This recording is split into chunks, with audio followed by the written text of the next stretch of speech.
this journey, there's no final destination. There's only the next one. In the pursuit of perfection, the only thing that counts is the journey itself, the pursuit itself, and those who give their lives to it. This moment and the focus required to seize it. This fight and the commitment required to face it. Because there's no such thing as perfect. There is only the relentless pursuit of perfection. That is our cause. That is what makes us a team. And that is why we're still here. So, once we're into the fray, to live and die on this day.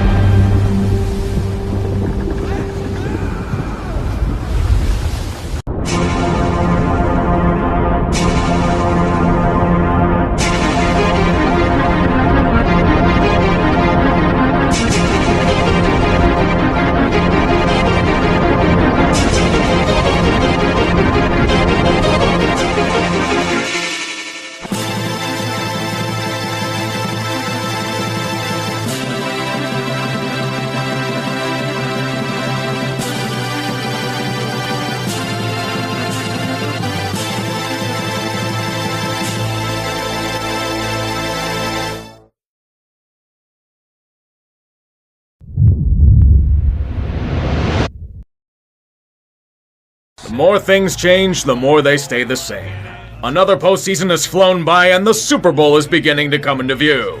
Before we get there though, we have some teams to eulogize as they came up short. At least I can give them points for putting up a good effort. Against Tampa Bay, they were expected to be dead to rights, especially since Alex Smith was going to be out in what could have been his final breath as a pro. It's not really worth noting since Taylor Heineke had a damn good game, all things considered. Definitely made himself some money in the offseason.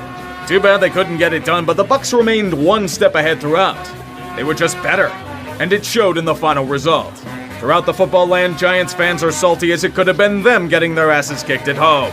Tough shit, you f***ers. This is Washington's loss to feel proud of. Go somewhere else. Failure. This is all the Saints have produced over the past 10 years. Whenever they've needed to perform, whenever faced with a challenge that needs to be overcome, this team does nothing but squander them. You knew this was your last chance before the fires of Cap Hell come for you. Yet what do? Wither and die in their own stadium. Drew Brees had a performance rivaling Marino against Jacksonville in 2000. He was overcooked before he hit the oven. How are you supposed to feel when a man who's carried a team for years is one of the main reasons why they lost? Sad? Remorseful? Bitter? Against a Bucs team they crushed both times they met in the regular season? No, the only feeling the Saints should be experiencing is fear. Fear for the inevitable nuking that this roster is going to go through in the offseason. They're already almost $100 million over the cap for next season, and the time has come to pay up. The final price is a golden window slammed shut before a pile of waste, and the only thing they can blame for it are themselves. You're f***ed. Have a nice life in hell. You had opportunities. You had them all f***ing game long. Yet when all things align perfectly, when everything is given to a team to head back to a Super Bowl, Green Bay goes on a rampage of pants-shitting and self-immolating. Every goddamn chance they had to make a statement, they failed miserably. Of course, it's against the one team everyone wants you to beat, so why not give up a Hail Mary to win the second quarter? The f*** is proper scheming? I don't give a shit. Let Kevin King get burned all goddamn game.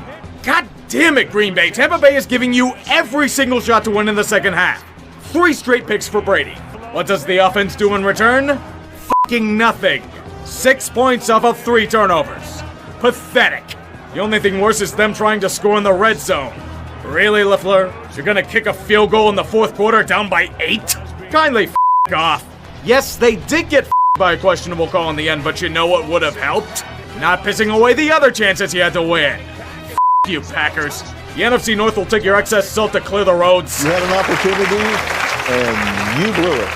In the distance, you will see entire cities being extracted of record amounts of salt from this postseason. From Pittsburgh to Green Bay, it is a bonanza of sodium chloride. Now show me who's coming from the AFC. The defending champion will have a chance to repeat as champion.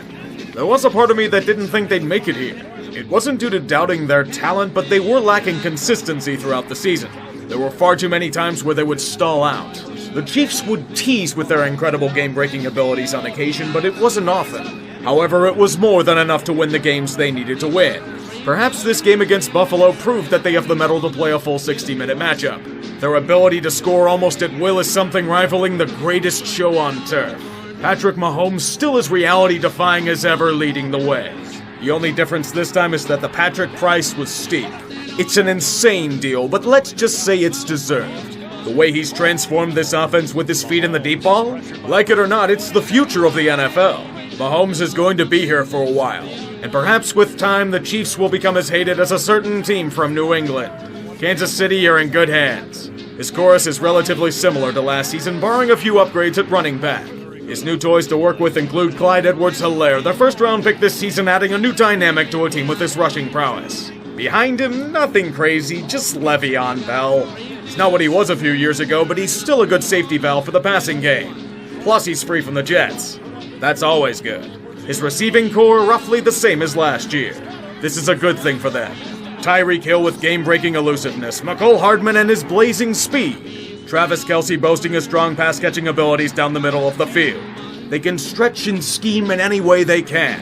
Mahomes isn't 100% due to a concussion, they can get around that.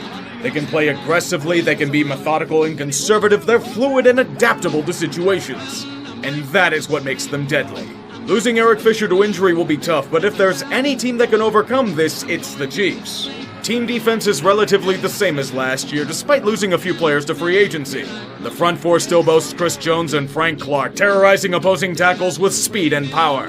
Anthony Hitchens and Damian Wilson patrolling the second level. Daniel Sorensen and the Honey Badger roving the safety positions. They have bent in spots, but still have the ability to change games. Their convincing win over Buffalo proved it. The Chiefs unfortunately don't have the same feel-good story that they had last year. Instead of a 50-year Super Bowl drought, it's a mere one. Although it's felt like 50. Once again, elite talent and scheming lead the way. Their offensive might had them as favorites to repeat before the year. So far, it appears that it could play out that way again.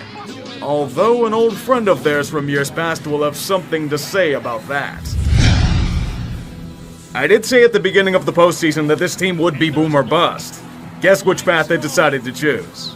Football fans wish that the remnants of the evil empire died off in the explosion of the Death Star, but we weren't thorough enough. They have survived and regrouped. They have recruited the disenfranchised souls of Tampa Bay to reinforce their ranks. And with this newfound army, they have brought about another siege against all things respectable. The only victors here are the NFL due to the ratings boon that all of their haters will bestow upon them on Super Sunday. Tom f***ing Brady, why won't you die? I saw you as a shell of yourself last year in New England. Going to Tampa Bay was supposed to be the sad swan song of a legendary career.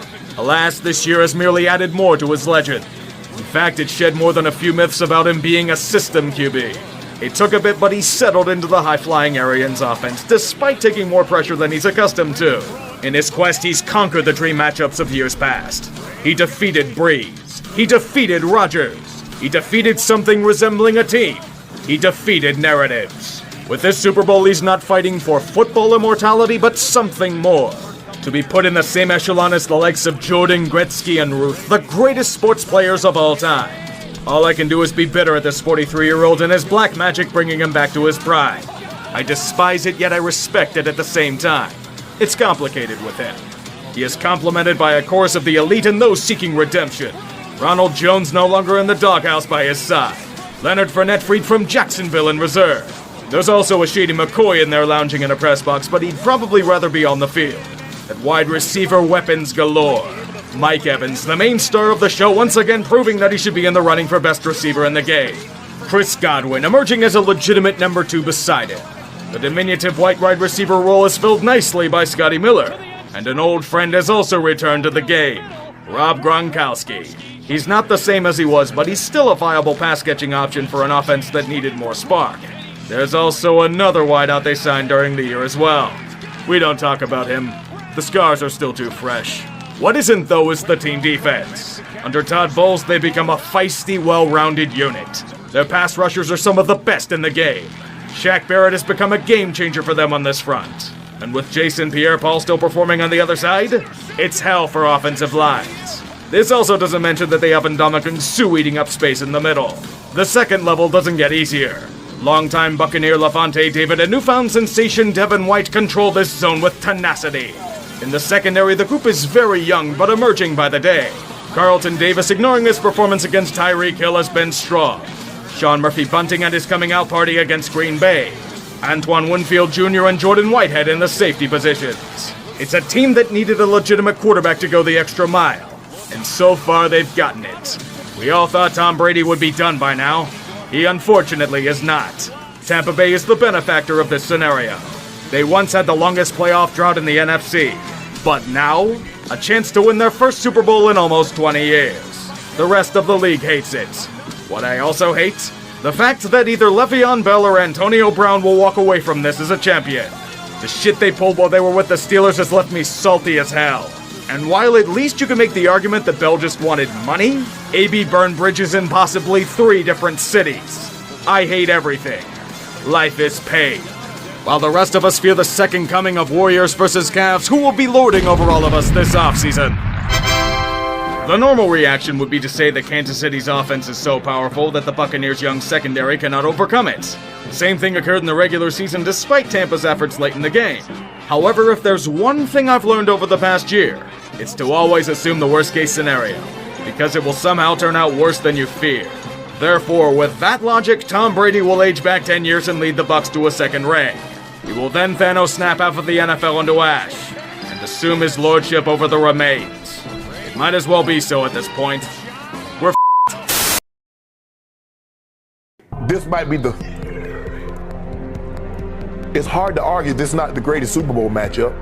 It's hard to argue. I mean, Marino, Montana in '84. You say Elway in Montana in '89. Have we seen one comparable to that? This might be the best one, Skip. This might be of the two guys. It's gonna be hard. Interesting to see what comes down the pipeline after these two. Is Mahomes the best player in football? Yes or no? Is LeBron not playing at the highest level? When was the last time that people thought Tom Brady was the best player in the league?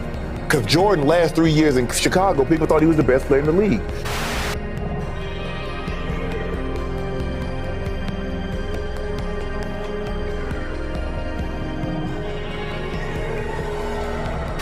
Guess who's in the Super Bowl? The GOAT. Hold on. He's there. Is Mahomes there? He's there, and he's got a real good shot to beat Mahomes. So Mahomes don't got no real good shot to beat Tom Brady? No, he's got a shot. I'll give him a shot because he's got the 2 best receivers. Oh, now you see what you did? By far. Now He was his own coordinator, and now he's his own coordinator in Tampa. If he coached them, why couldn't he do better in 2019?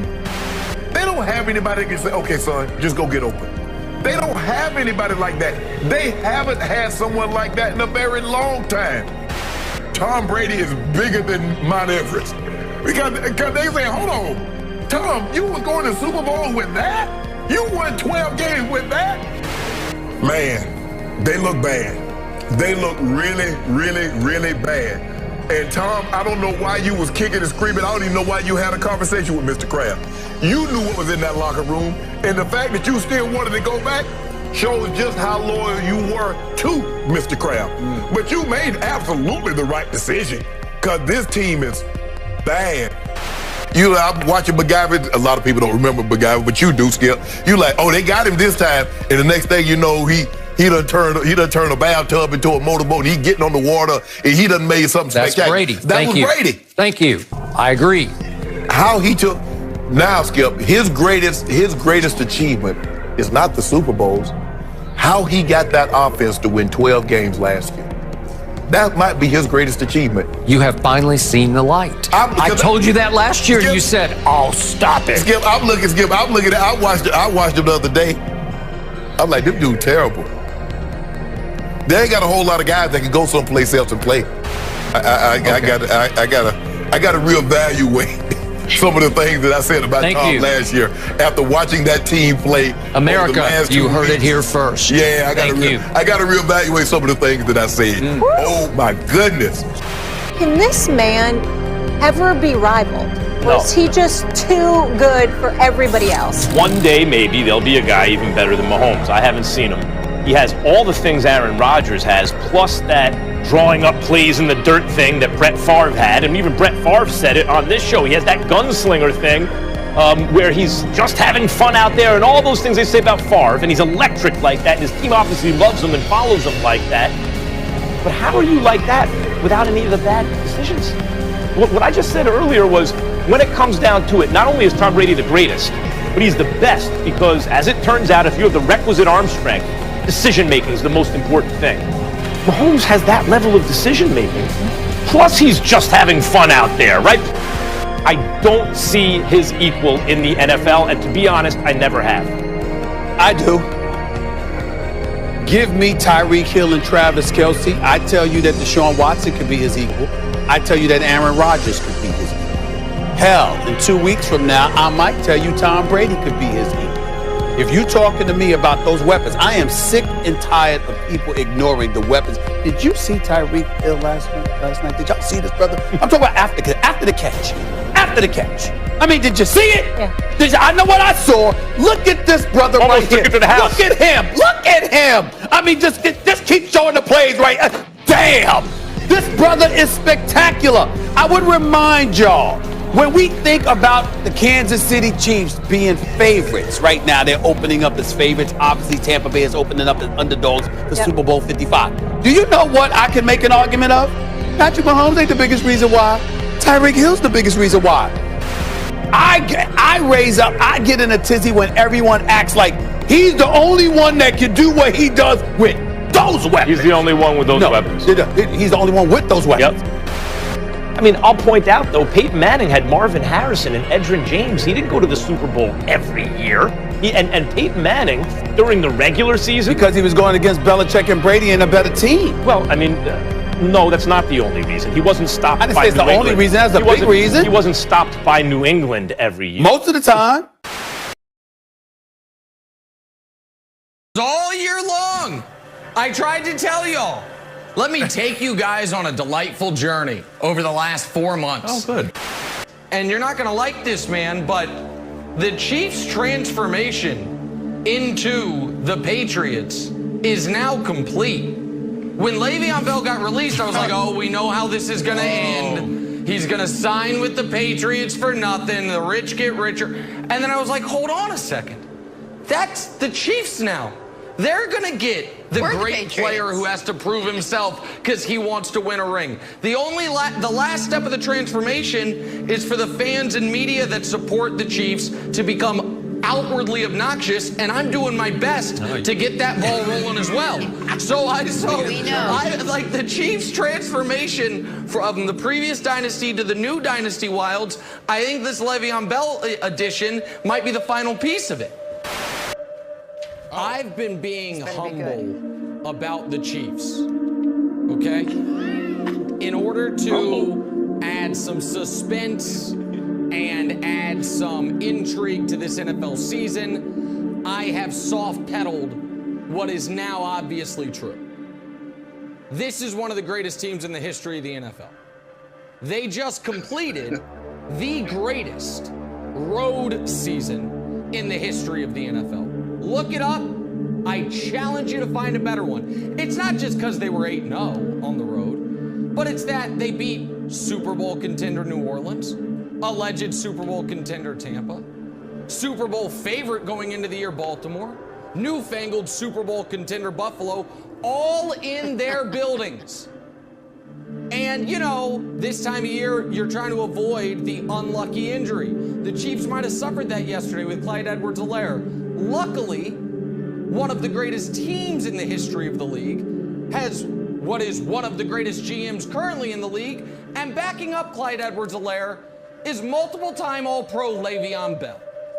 So the Chiefs are not going to lose again until sometime into 2021. Doesn't matter where the games are played. And last night, or yesterday afternoon, Brian cemented that. So that's what we learned. We learned we're not just watching a Super Bowl favorite. We're watching an all-time team. And anyone arguing otherwise at this point is just spitting in the wind because they know what they're seeing, whether they want to admit it or not.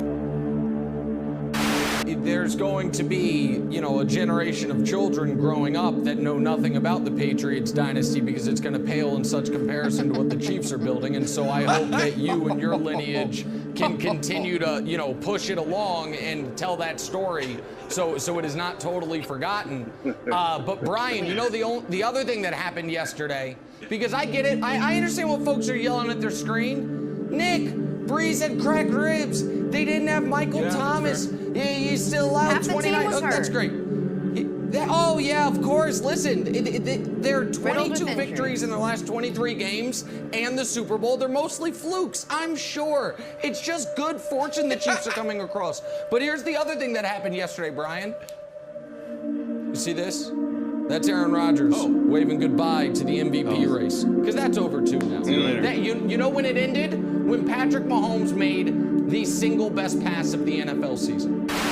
I just want the audience to marinate in the moment we had at the very beginning of this segment, where we now are in a world where, according to the gamblers, there is not one quarterback that had a better season than Patrick Mahomes.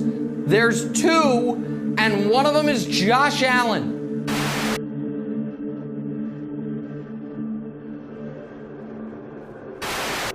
And I want everyone to understand, and I think deep down they know it, how stupid this is going to look in 5 weeks when Patrick Mahomes has the Super Bowl MVP trophy in one hand, the Lombardi trophy in the other, and he's doing the LeBron James look around, how do you like me now? And people are going to try to memory hole the whole, you know what? I think Josh Allen might be the best quarterback in the AFC. Josh Allen and Aaron Rodgers. Patrick Mahomes just sitting there saying, oh, my bad, we clinched the 1 seed a week before Christmas, so I stopped having to try or even play. It started with alleged hangovers. Remember that? Remember, first game of the year, we started with me having an ice pack on my neck and sunglasses on because the Chiefs were going to be hungover. And then it turned into, oh, don't look now.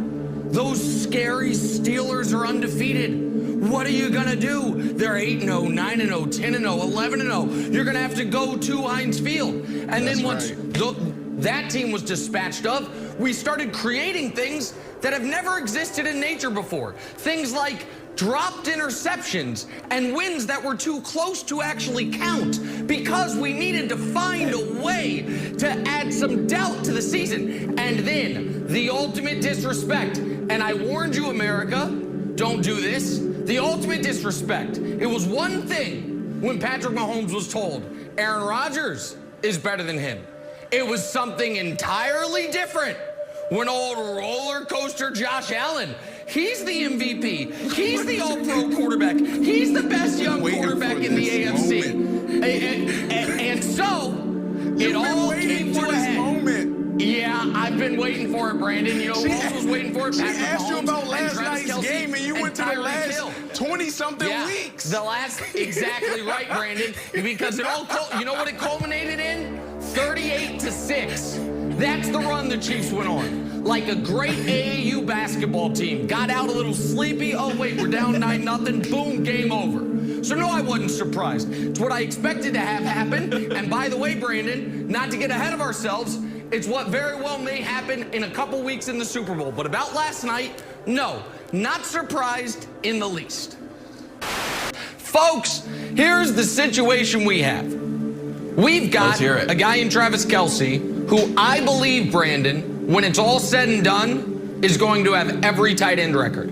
I think when it's all said and done, Travis Kelce is going to be considered the greatest tight end, most prolific receiving tight end ever. You have Tyreek Hill, who is the fastest, skilled player in the history of the league. And Patrick Mahomes, who now, before his 26th birthday, has been to more Super Bowls than Aaron Rodgers, than Dan Marino, than Drew Brees, than Steve Young ever made it to. Patrick Mahomes, who has now made it to the Super Bowl twice, Brandon, before he's lost a single 2-score game. He's never been blown out. Never been beaten by more than 8 points. Never played a road playoff game because they always have home field advantage. So what you saying? That is what you're up against. Oh, that he's going to be the greatest. That he's playing the current GOAT. And he will in about a decade dethrone him. Right. Yeah, I'll get to that later in the week. Right. I must address this question because the moment the show's over, I'm going to reach out to some folks on the Chiefs. And I'm going to make sure they saw this quote. Stop it, Wilds, mark it down. Okay, yeah. Folks, we just heard the audio. I'm going to read you an exact quote, Wilds. Quote, practically the same. Practically the same, Wilds. That's Shaq Barrett's word. So I just want everyone to know we have our first instance of bulletin board material. We have our first instance of it, Wilds. No, the bulletin board remains totally empty. Even Tyreek Hill, who has been baited into giving us bulletin board material, hasn't given us anything. So the bulletin board remains empty besides your one prediction that the Chiefs are going to score 45. Given his age, Stephen A., given the fact that he's on a brand new team, even if it's loaded, in a COVID season where he couldn't really practice with them and get to know them, given the fact he's going from Belichick, who's the best ever, to Arians, who's good, but he has to get used to, and given the slate of games all on the road, Washington had a really good defense, the Saints beat him twice, Drew Brees in his last game, and then Aaron Rodgers, MVP, at Lambeau. You know, in both cases with Brees and Rodgers, comes down to the end of the game, the other guy messes up, not Tom Brady. I'm saying even if he doesn't win the Super Bowl, this is the most impressive. When you add on top of all that, he is 43 years old. You have to look at all the circumstances and say, not who's best. The 07 Patriots were better. What's more impressive? This Super Bowl run. No, we don't. You do. Because you were the one bringing up cliffs that turned into ravines. That would be you. We didn't do that. Molly didn't do it. I didn't do it. Ryan Clark didn't do it. Swagoo didn't do it. Dan Orlovsky didn't do it. Nobody did it. You did it. Sure. That's why you have to take that position. We don't have to. He's we can look at the totality of his resume. We can pay attention to hold on, Molly. Right. We can pay attention to 2007. We could sit up there and say, you have to do it because you were the one that wrote his epitaph. You were the one who eulogized him. You were the one that sat up there and said he was done 4 years ago, then 3 years ago, then 2 years ago, even 1 year ago. That was you. We didn't do that. We saw what he had been doing, and we also saw what he wasn't doing. And we didn't attribute it to age and attrition. We just said, yo, he needs to do this or that better. But in 2007, it's 50 touchdowns. It's just 8 interceptions. It's an undefeated record in the regular season through the postseason, okay? A 117 quarterback rating. The number 1 offense in yards and points and passing yards.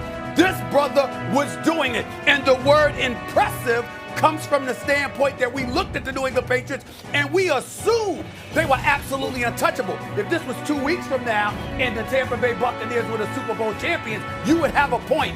They haven't won the Super Bowl yet, which puts them right where the 2017 was, heading to the Super Bowl, except they were unblemished, and blemishes were all over Tampa Bay this year. I'm actually amazed because it's historically unprecedented. That's number one. Number two.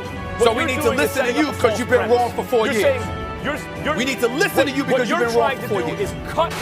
That number 1 point Brandon made about the Chiefs' offensive approach, that is spot on. It is the very first thing I've written down here.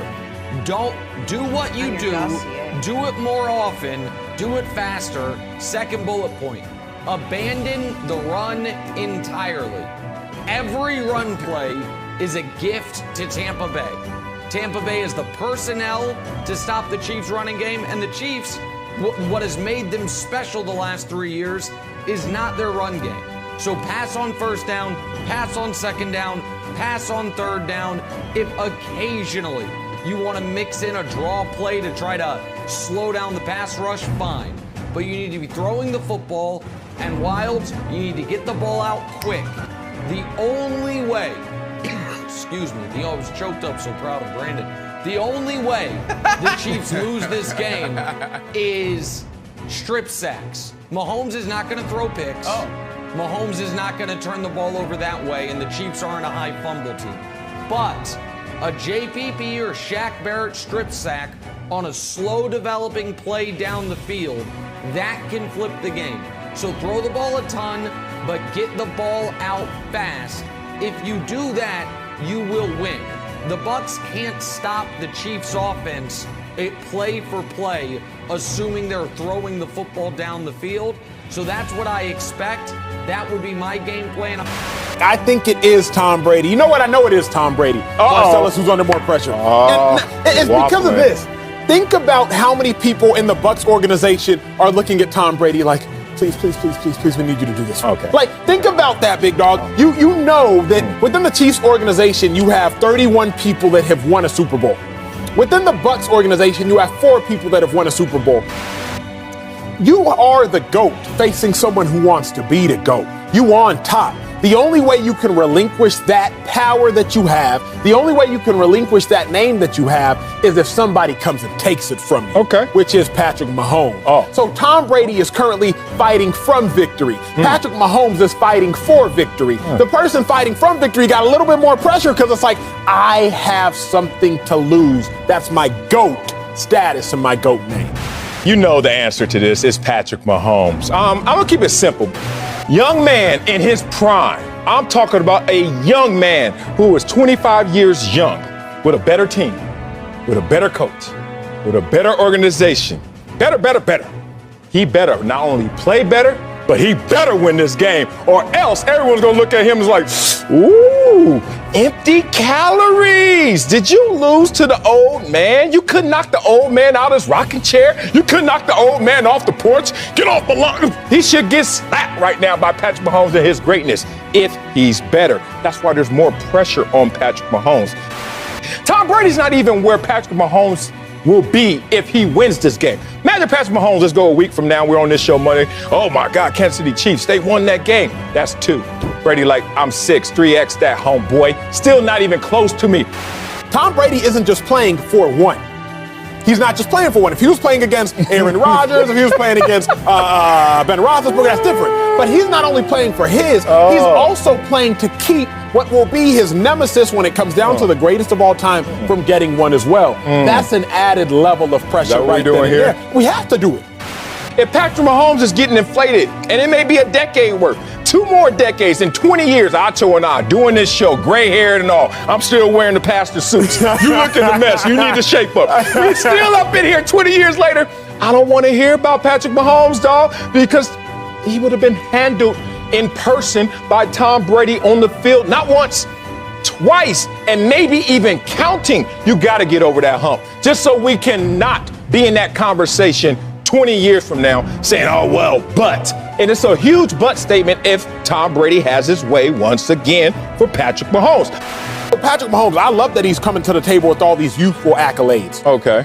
But Tom Brady's overall accolades trump that. For that reason, Tom Brady, it's like, bro, you still should beat this dude. I understand. Hold on, what did you just say? Sure. Are you against the ropes right now in this conversation? Tom Brady should beat Patrick Mahomes. You go in there. You on my side. Even if you're not the favorite, we still go into the game because they're the GOAT and say, you know what? You the GOAT. Like, you're supposed to defy the odds. You're supposed to be able to transcend Vegas stats. You're supposed to be able to transcend some norms. So if I'm looking at Tom Brady, I understand you're not the favorite. I don't think they're supposed to win. But I'm saying that, Tom Brady, you on the field, which means you should win. I'm not betting on it, but you're the GOAT. Like, you are the GOAT. Wait a minute. How you gonna let this kid come in here and beat you? You are the GOAT. So Tom Brady, if you lose this Super Bowl, you're leaving the window cracked for Bill Belichick to now come back in and take the reins over who was more important to your success. And I think that last pivotal component is why Tom Brady is again under more pressure. I don't want to hear about Belichick. That's a separate conversation. Brady and Mahomes will be on that field Sunday. You know you can't run the ball, Mike. You can't run the ball. So now you got to rely on the pass game, and you got 4 guys that can get home, and you got to figure out what's happening. Where's people dropping? Where's my open man? So this is going to be a struggle for Mahomes. That's why you got to go with the Bucs more likely to win this game, to upset the Chiefs. Brandon Marshall, we have, I fear, The pendulum has swung too far. The Bucs defense has gone from underrated nationally to all of a sudden this week, we're talking about the front four like they're the purple people eaters. They are not that. They are not even as good as the front four They looked like it the last Chiefs week. faced in last year's Super Bowl. So this idea that all of a sudden the Chiefs aren't going to be able to move the football, I just don't acknowledge that as really a possibility. They were this close to blowing them out once already, and the last time the Bucs had the ball with a chance to take the lead in that game was the first quarter. So to me, that's clearly the answer, a Chiefs blowout. Mahomes is going to be spectacular. He's going to need to be spectacular because, as we mentioned yesterday, Skip, I believe from top to bottom, player for player, roster to roster, I believe Tampa is the more talented of the teams. But I believe Mahomes is the difference maker. I think Fox Bet and I think all these gambling sites believes Mahomes is the difference maker. So I'm going Kansas City 38. I'm going Tampa 34. And the Chiefs become the first team in 16 years since the great New England team to go back to back. And I will begin my prediction with the truest truism I have ever spoken in all my years watching, covering, observing, deciphering your game, professional football. There is one man in sports I do not bet against, especially when the stakes are highest and the pressure is greatest. That man is Thomas Edward Patrick Brady Jr. He is the no doubt GOAT. Yet, he is the doubted GOAT by so many. They have caught fire right on schedule. I think they're a little hotter and a little more meant to be fairy tale story than the Kansas City Chiefs are. I've told you that I think the Chiefs have used up all 9 of their lives this year, and I think they won't have one left this time. Hasn't Tom used up all 9 of his Super Bowl lives? Because the games have been close, remember? With the weight of the world on his shoulder pads, with the world already proclaiming this kid the greatest quarterback of all times, just on eye test, not obviously on resume, that he will get a little desperate because, to your point, they will have a hard time protecting him. I believe that the defense will swarm on him. I believe both those rushers, I believe the 2 inside rushers, I believe Vita Vea and Sue will have their impact, blowing up the pocket from the inside out. And I believe he won't be able to escape as usual because those 2 guys can run on the flanks. And I believe they'll mix in a blitz here or there, but mostly they're going to play cover 3. I think they're just going to play safe defense where you can't get behind us. As I wrote my piece the other day when I was talking about how underappreciated Brady still is, how underestimated he still is, he has no signature Super Bowl plays. He is spectacularly unspectacular. He doesn't throw no looks. He doesn't throw left-handed passes. There is 0 Mahomes in Brady. So if we could see what I concluded about his clutchness in my piece that I wrote for FoxSports.com, I said, Brady is long drive clutch, subtle, steady clutch, extended clutch, monotonously, efficiently, effortlessly clutch, boringly clutch. That's what this guy is, and it's hard to love it because there's no wow factor to it. Mahomes is complete wow factor. Brady is textbook. Mahomes is like watching the TMZ website. It's just like fireworks are going to go off everywhere. You know. Well, I agree with you because most clutch players, whether no matter the sport, you have a signature moment. Whether it's Tiger Woods on 18 at the U.S. Open, or maybe that shot that he spin back into the hole at Augusta National, or maybe it was Jordan holding the pole. You can just keep going. We think about it. Everybody's had that pose, that walk up, that moment. And Tom is just basically, a lot of times when Tom wins the game, he's on the sideline. Yep. He elementary kicked the field goal, or he's hoping his defense gets a stop. So you're right. I mean, he hadn't had that moment, but he's done some amazing things, especially because as many times as he had to throw the ball to get them in position of all the things that could have happened, Skip, a tip, guy bobbles the ball, a fumble. He's had none of that happen really on the last drive. He has not. Yeah. This guy is the one guy that history screams, Shannon, be careful. In these moments, you don't bet against him. Even history says that if you do something long enough, the odds if you fight long enough. Mayweather got out at 50. No, he knew if he kept trying to go, let me try to get to 51. Let me try to get to 52. The odds were not in his favor. The odds of you continuously putting together these game-winning drives are not in your favor, Skip. Except he's Tom Brady. Okay. And your guy is Patrick Mahomes. Oh, boy. And he's had a sensational start to his career, but he is not invincible. You want everybody, you judge everybody by Michael Jordan standards, except when it comes to Tom Brady. If they don't bestow him, put the crown on his head, how dare you do that? No. Patrick Mahomes said, I don't take a backseat to no one, and he's better at this point right now. Okay, good. So we've established the fact that Patrick Mahomes believes he's better than Tom Brady. He should. Thank you. You're into lions and tigers and cheetahs. I am. So The help big me seven. out. Is the cheetah not afraid of the lion? Yes. What a lion? Yes. Lion can't catch a Tampa's got lions all over Can't its catch it. defense. Can't catch it with the fastest land, man. With the fastest But you know land, what man, happens with when a lion does catch a cheetah? It's over. It's over. Your day coming. Yeah. Your day coming. Your day is Sunday night. What is the secret to stopping Tom Brady? They tried to stop him initially by not running the system that he runs, but that's gotten a lot better over time. But I'd say that the main thing that you have to do is, and we talk about this with a lot of the great quarterbacks, if he knows, it goes. And what I mean by that is, if you give him pre-snap information, he's going to get the ball to the right place. Say the second thing is pressure, and Kansas City did a good job last game of pressuring him. But it's not just the extra blitzers, but it's when you're rushing with 4, making sure the pressure's coming internally, so he's got to move off the spot. And I'm glad you didn't lead with the pressure. Everybody's going to say pressure. I heard that all year from Nick, our colleague, our host on this show, one of our hosts on this show. Oh, pressure Tom. Well, I mean, that's the secret to stopping any quarterback. If you hit the quarterback, you get pressure on him, you move him off this spot, it's going to be difficult for anybody to be successful.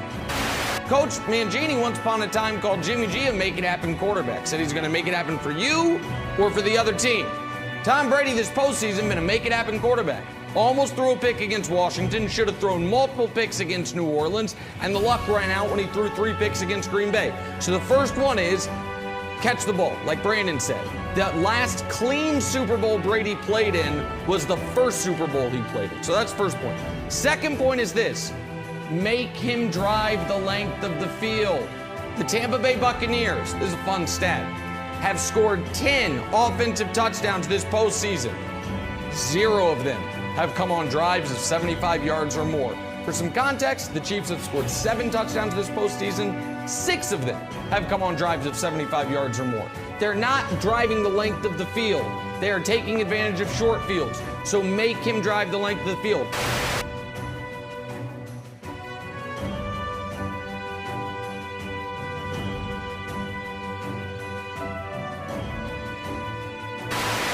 Well, a couple things here. First of all, for Nick to put Tom Brady in the make something happen quarterback category is ridiculous. He is. He makes Super Bowls happen. So you could put it in that category. Will this Super Bowl be too big of a challenge for the GOAT? Yeah, for Tom Brady, it will be too big of a challenge. For the Buccaneers, to be decided. But for Tom Brady, it's going to be too big of a challenge. Tom Brady didn't win his individual battle against Aaron Rodgers. The Buccaneers won the battle against the Packers, but Brady didn't win the battle against Aaron Rodgers. That is against the elite. He's going once again, Marcellus, against the elite. Oh, the elite. So you ask me, is it too big of a challenge for Tom Brady? Yes, for Tom Brady, it's too big of a challenge. But for the Buccaneers, I'm not saying it's too big of a challenge. Brady specifically, that's a different answer. This is not too big of a challenge for the GOAT, for Tom Brady. Oh. Okay, let me just start off with a sentence that is mind-blowing. Tom Brady has been to more Super Bowls than every franchise in NFL history, except one. The one he helped go to 9 Super Bowls in the New England Patriots. Last time I checked, your boy had a 78 quarterback rating. Your boy was struggling for 3 quarters. Your boy was looking at Jimmy GQ as the game MVP before he had that miraculous fourth quarter, and I give him credit for that. But try and win a fourth quarter comeback against the GOAT in his 10th Super Bowl, Tom Brady. You know what's going to happen with that, a big fat L. Brady hasn't played well. Go back to his last Super Bowl against the Rams. 0 touchdowns, 1 pick. They won because they held the Rams' prolific offense to 3 points. Brady hasn't played well. Come back to the playoffs this year. Oh, that's what Brady hasn't played well. Okay. Now, you can say, well, he outplayed Taylor Heineke. Congratulations. Did he outplay? Oh, now it's opponent. Now it's opponent when it's a lesser opponent, but when it's a superior opponent or on his level, even when he it's played, not opponent. Even when I just compared opponents. Even when he played Patrick Mahomes earlier this year, he got outplayed. When he played Aaron Rodgers recently, and he got outplayed. Did he self-correct when he got outplayed by Drew Brees? Not once, twice. What happened? That's the point. I don't want to use your argument against you, but you're forcing me. He didn't self-correct. His defense played well. But I think you're having a conversation is, who's going to have better numbers? I'm not having that conversation. I'm saying the challenge. The challenge for him is based on the goal. The goal for him is to win. And I think that this challenge is not insurmountable. But okay, that's great. What you're doing is skipping over Patrick Mahomes' recent greatness to go back to last year's Super Bowl. And what I'm doing is saying, look at Tom Brady's recent mediocrity. I don't know why you got caught up in this argument of if you don't play perfect, you can't beat Patrick Mahomes, when Patrick Mahomes in the Super Bowl one time didn't even play close to perfect. Because to beat Patrick Mahomes and the Chiefs recently, I'm not going back to 2017. You want to go back to the Super Bowl last year? Is that recent? Sure, that's fine. Okay. To beat them well, you don't need to do a lot to beat the quarterback has to outplay Patrick Mahomes. Can Tom Brady outplay Patrick Mahomes? We've already seen it once. No, he hasn't. We've seen him in the playoffs. He hasn't outplayed him in the playoffs. So I don't know why you think Tom Brady will outplay Patrick Mahomes now. Last time, Patrick Mahomes has one playoff loss. By who? It get quiet now. Now you don't know what I'm talking. Who beat? Patrick Mahomes has one defeat. Correct. But you okay, that's what said on. Tell me if this is too challenging for Tom Brady to keep pace with. First quarter, 5 of 9, 55% in the Super Bowl. 40 yards, no touchdowns, no interceptions, 66 pass rate. I wonder if Tom Brady can do that. I think so. Second quarter, he lights it up. No touchdowns, no interceptions, but 96 passer rating. Third quarter, which people thought that, Patrick Mahomes, 41 yards, a pick, and a 34 passer rate. So far, you have not said a Fourth quarter, think about it. As much as, be real, as much as you think he destroyed it in the fourth quarter, 2 touchdowns, 1 interception, 100 passer rating. I didn't say 141. I didn't say 158.3 perfect. 100. 10 of 17. Tom Brady like, dog, if you do what you did, and I am me in this situation where I am the best ever to do it on this stage, that's not going to be enough. I'm sitting here saying Patrick Mahomes has to elevate his game before you have to worry about what Tom Brady's going to do in the Super Bowl. If the league average for points is 25 points per game this year and the most prolific offense the NFL has ever seen as far as totality, but Patrick Mahomes scored 31 points his team did last year en route to winning a Super Bowl. Did he really play a bad game? No, like he had nearly a touchdown more than the league average. He had 31 points, and they won by 11. Did he really play a bad game? You can dice up his quarters and say that in a quarter he was bad. But if he gave you 31 points, significantly more than the average, won by 11, gave you 2 touchdowns in the fourth, came back from down 10, did he really play a bad game?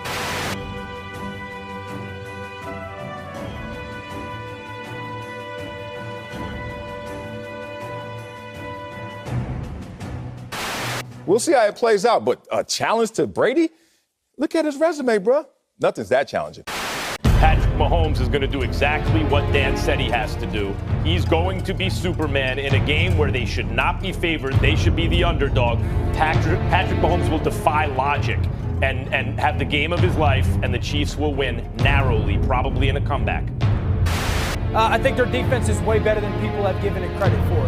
I also think in football, sometimes you ride turnover waves. And at some point, that wave stops. And Tampa Bay has ridden a turnover wave. And Patrick Mahomes does a lot of things. He just doesn't give the ball away that often. I don't expect him to do it in the Super Bowl. They're the best coached team in football. They've got the best player in football. And they're the roster that is most constructed to play high-level football in the NFL right now. Kansas City goes back-to-back, and we start the conversation of can they win 3 in a row. Well, I don't think they're going to be able to stop him, but they're going to need to slow him down. And slowing him down starts with the type of offense that they run. So this is a West Coast offense. It's based on timing and spacing, and what you've got to do is be able to disrupt that. So here's my question. When does the sample size become big enough to where we can say, you can't? It's not possible. Because here's the deal. The guy's played 53 games. He's been stopped once. October 6th, 2019 against the Colts. The key to stopping him in that game was have him go into the game with a badly sprained ankle and have Tyreek Hill not play. It's the only time in his whole career he's actually been stopped. The Chiefs have lost once in 26 games. Do you know what the Raiders did? They scored 40. That's how they beat them. The Chiefs scored 32, by the way, despite having 2 touchdowns wiped off the board due to penalty. Since Mahomes threw his second pick of the Super Bowl, the Chiefs have had 10 drives, playoff drives, that didn't end in kneel downs with Mahomes on the field. In those 10 playoff drives, pardon me, they have 14 playoff drives. 10 touchdowns, 3 field goals, 1 punt, 0 turnovers. I don't think it's ridiculous or being a homer or being prisoner of the moment to say if there was a way to stop him, someone would have done it by now. Brandon, there does not appear to be a way. So you just got to go score. You got to go score because he's getting to 30. So you got to get to 35 somehow. I don't think that's over the top. No, you can't stop them. Was there an X factor to just being in the Super Bowl where these great offensive teams kind of go sideways? Yeah, that is a great point. And according to Nick, we should just cancel the game because there's no chance that you could possibly stop this offense. And what's so funny about that is the 2 examples that you brought up. The Patriots were undefeated. Of course they were going to win the game. The greatest show on turf. They were 14-point favorites. Nobody could stop their offense, but it did. The Super Bowl is different. It doesn't typically play out the way that everybody expects it to play out. And the special element about Tom Brady is he allows you to exhale. You can come over to the bench, and because you know that he's been there, that he's been able to handle those situations, it is a calming influence on the group, and that's a special thing to have, and it's intangible, but it's meaningful. Yeah, listen, and I've said it before, and I'll say it again. The best way to slow the Chiefs offense down is let the Chiefs offense get up 17 and they'll put it in neutral. And that's what they did against the Bucs. If that's the Super Bowl game, playing a little rope-a-dope, maybe it'll work. I want to be clear though, Coach. I'm not saying Tampa can't win. What I'm saying is they have to score at least 35 points. If Tampa can score 35, they can win. If Tampa thinks they're going to be able to win this game. You basically said that. Okay, no, I didn't basically say that. I didn't say that. I don't think they will win. I bet a lot of money against them winning. What I am saying, I don't even know about betting the over because I think the game might actually be 38-13. I think it might be a blowout. But the only path to victory Tampa has is they've got to go score in the 30s. They are not winning the Super Bowl the way you guys beat the greatest show on turf. They're not doing it. Well, this is what it all boils down to. You know, we finally made it to the finale, and certainly greatly appreciative to have a chance to witness this, and I look forward to Sunday. But look, I'm going with the Kansas City Chiefs, 34-27. Michael Vick, it's ironic that you said there's one guy you don't bet against in today's National Football League. It's Shannon's guy, my homeboy. And yet, over many years, studying, watching, observing closely Tom Brady, I always say, I've learned the hard way. There's one man in sports I'd never bet against, especially with the stakes highest and pressure greatest, and it's that guy, Thomas Edward Patrick Brady Jr. He's going to be just vintage, classic, masterpiece Brady. Which team can get the ball once they get into the red zone, can cash touchdowns instead of field goals. Kansas City did a great job last 2 weeks ago against Buffalo. Once they got the ball into the red zone, they got the ball in the end zone. But if you look at what Tampa has done against Washington, against New Orleans, against Green Bay, when they got that ball into the red zone, they made them settle for field goals. That's the difference.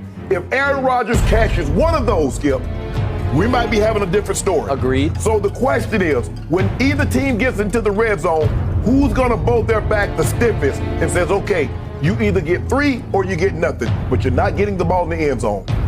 You got to get that pressure early. You got to get people nipping at his feet. Even if you don't get him on the ground, you got to let him know that you're there. Because if he gets comfortable, man, if he put them old shoes on and get that old nice big old house coat on and he get comfortable on you, look out. You're in a heap of trouble.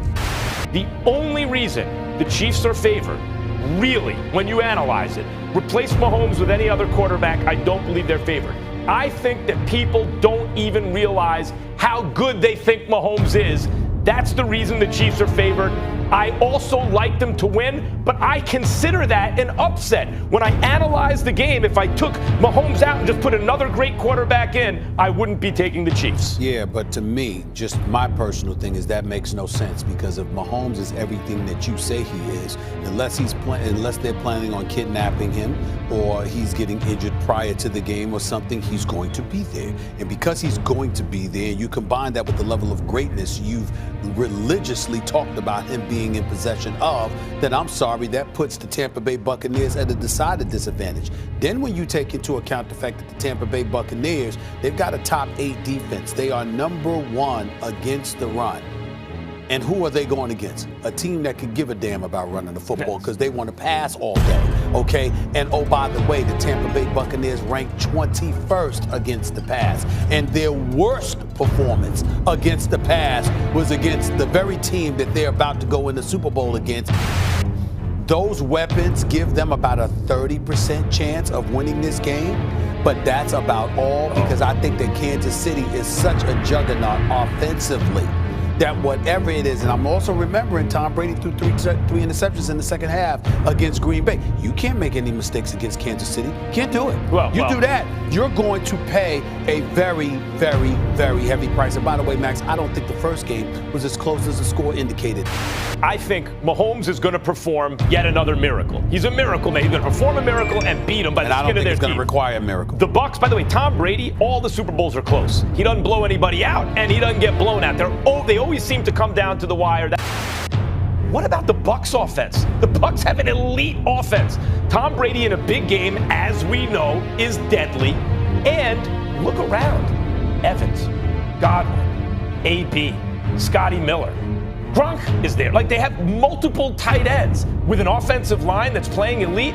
We're not paying enough attention to the Bucs offense versus the Chiefs defense. It's the biggest mismatch in the game. Well, that's why we're expecting Tampa Bay to score points. The problem is we don't expect them to score enough points. And nobody assuming that Kansas City is going to hold Tampa Bay's offense a complete check. It's just enough check for Mahomes to walk away. But you got a 4-point game. Champion. I got a 4-point game. Max, he will definitely consider playing past 45. Should that comment be taken seriously? Yeah, it has to be taken seriously. He defied the cliff. Not only defied the cliff, but he's like walking on air right now. He doesn't need the ground beneath him, apparently. Look, there are athletes. The reason I made the cliff prediction in the first place is no one had ever played past their age 41 season as a really good quarterback. That's a really good one. One had. Warren Moon, and he was done after that season. He wasn't good anymore.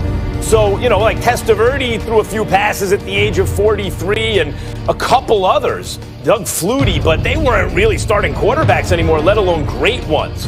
Tom Brady has smashed the record. He's 43 years old. He's in the Super Bowl again. Yeah, he's on a loaded team, both sides of the ball, but there are some loaded teams on both sides of the ball that are not playing in the Super Bowl right now. His is. I don't think that's a coincidence. Brady can no longer be compared to other football players as a guide to where he's going. I look at other athletes who are great at an amazingly old age, like Nolan Ryan, pitched when he was 46, like Bernard Hopkins, was beating world-class fighters at the age of 49. So it's a full contact sport, guys. Every play can be your last. But if Brady at this point is saying, he would seriously consider playing past 45, then I have to take that seriously. Well, the one thing we certainly do not have to do is take you seriously. We don't have to do that, okay? Because you see, I'm glad that Marcus is here on this segment with me and Molly as well, because the key thing to point out, Max Kellerman, you know how that cliff which turned into the ravine that you sat on for 3 years, and Molly, you can co-sign this, Swagoo, you can co-sign this. It's one thing to acknowledge a whoops or an oops and that you were wrong. It's one thing to acknowledge that you were a bit premature or wrong about the cliff. But do you have any idea what level of unmitigated gall you must have to sit up here and start off first take, Max Kellerman, giving us examples of people who actually defied the odds, who defied? You had 4 years to bring. Do you realize, Molly, correct me if I'm wrong, every single example, and Max, I'll give you credit where credit is due.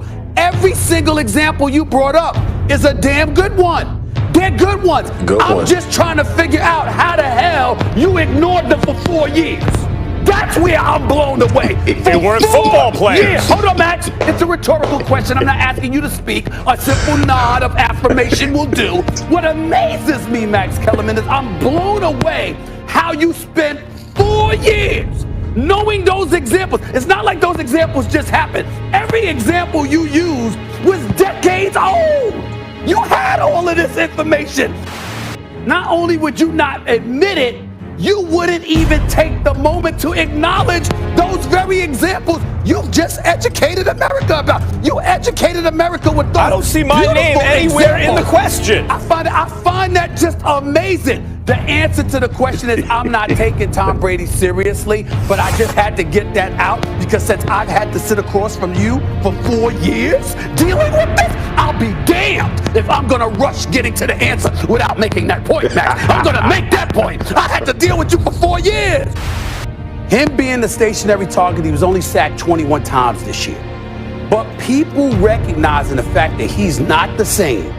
Once you get pressure on him and you put a hat on him, he turns 44 August 3rd. Then he'll go through another season. He'll be 45 2 seasons from now. I think that's quite enough. And I think that, you know, if he's got a chance to get a Super Bowl, obviously, but I just think that it's too much to expect. I'm not talking about his game, his arm strength, his accuracy, his ability to play the quarterback position. I'm talking about his ability to take those hits. For the next 2 years, I think that's going to be about all. The bottom line is this, man. We having a conversation about oddity right now. Like 45, we having a talk about a quarterback playing till he's 45 years old. The other greatest feat that I saw in the NFL was Jerry Rice playing into his 40s and still being able to do what he did at wide receiver. I thought Terrell Owens had a chance to play until his 40s with the way he kept himself up and kept in shape. So I get it. I see the longevity, and it's good for us to talk about it going beyond that point. But 45 would be the number because I believe next year will be his last year no matter what. Yeah, I was listening to him talk. I think Giselle is giving up. Giselle is like, I ain't tell him to come home. We done talked about this. You said this 10 years ago that you was going to play 3-4 more years. Because he wasn't about the family. He says, I'll know. He didn't mention anything about no family. He did not. Prior to that, Skip, he said, I'll sit down with my family. We'll discuss it, yada, yada, yada. My wife wants me to retire, yesterday. Yep. At this moment, now he's saying, I'll know when it's over. When I want to put into it, when I don't feel I'm devoting as much to the team and I give them the chances that they need to win, then I'll step away. Skip, I would not be surprised. As a matter of fact, I'm going to go on record and say I'm going to be shocked if he doesn't play till he's 45. And I watched it live. The first person I thought of was you.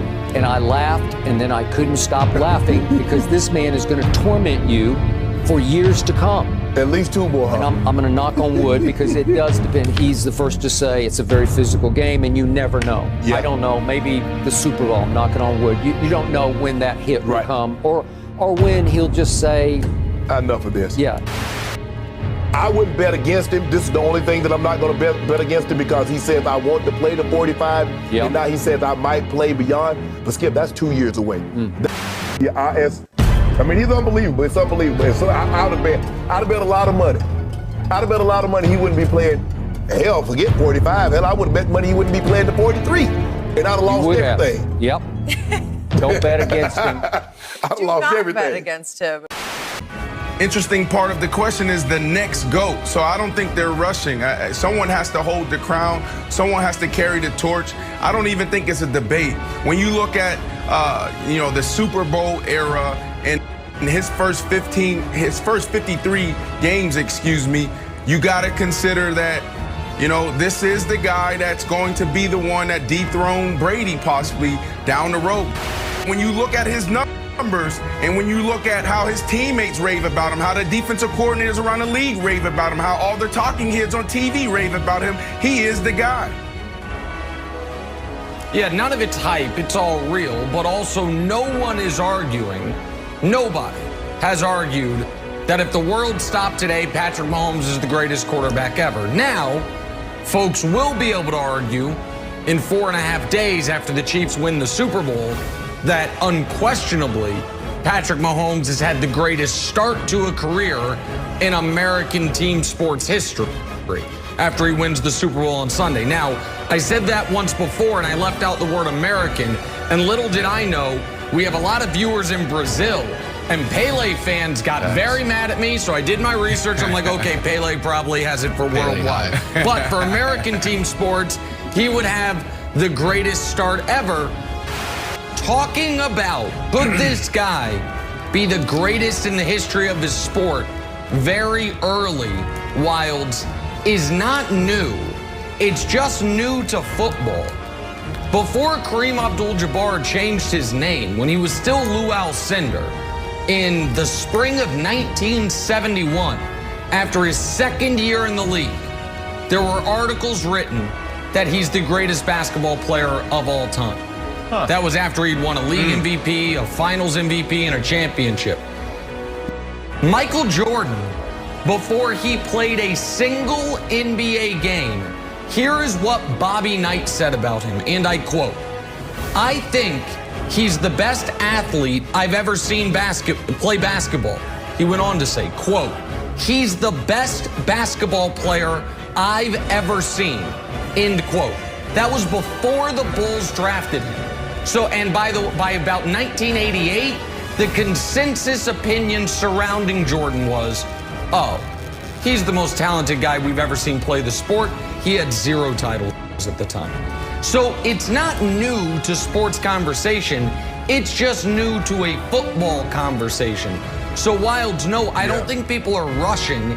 And I think Brandon laid out very well.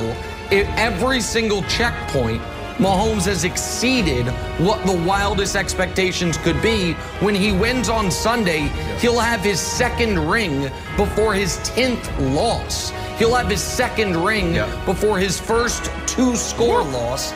And because of that, I do think that this conversation's legitimate.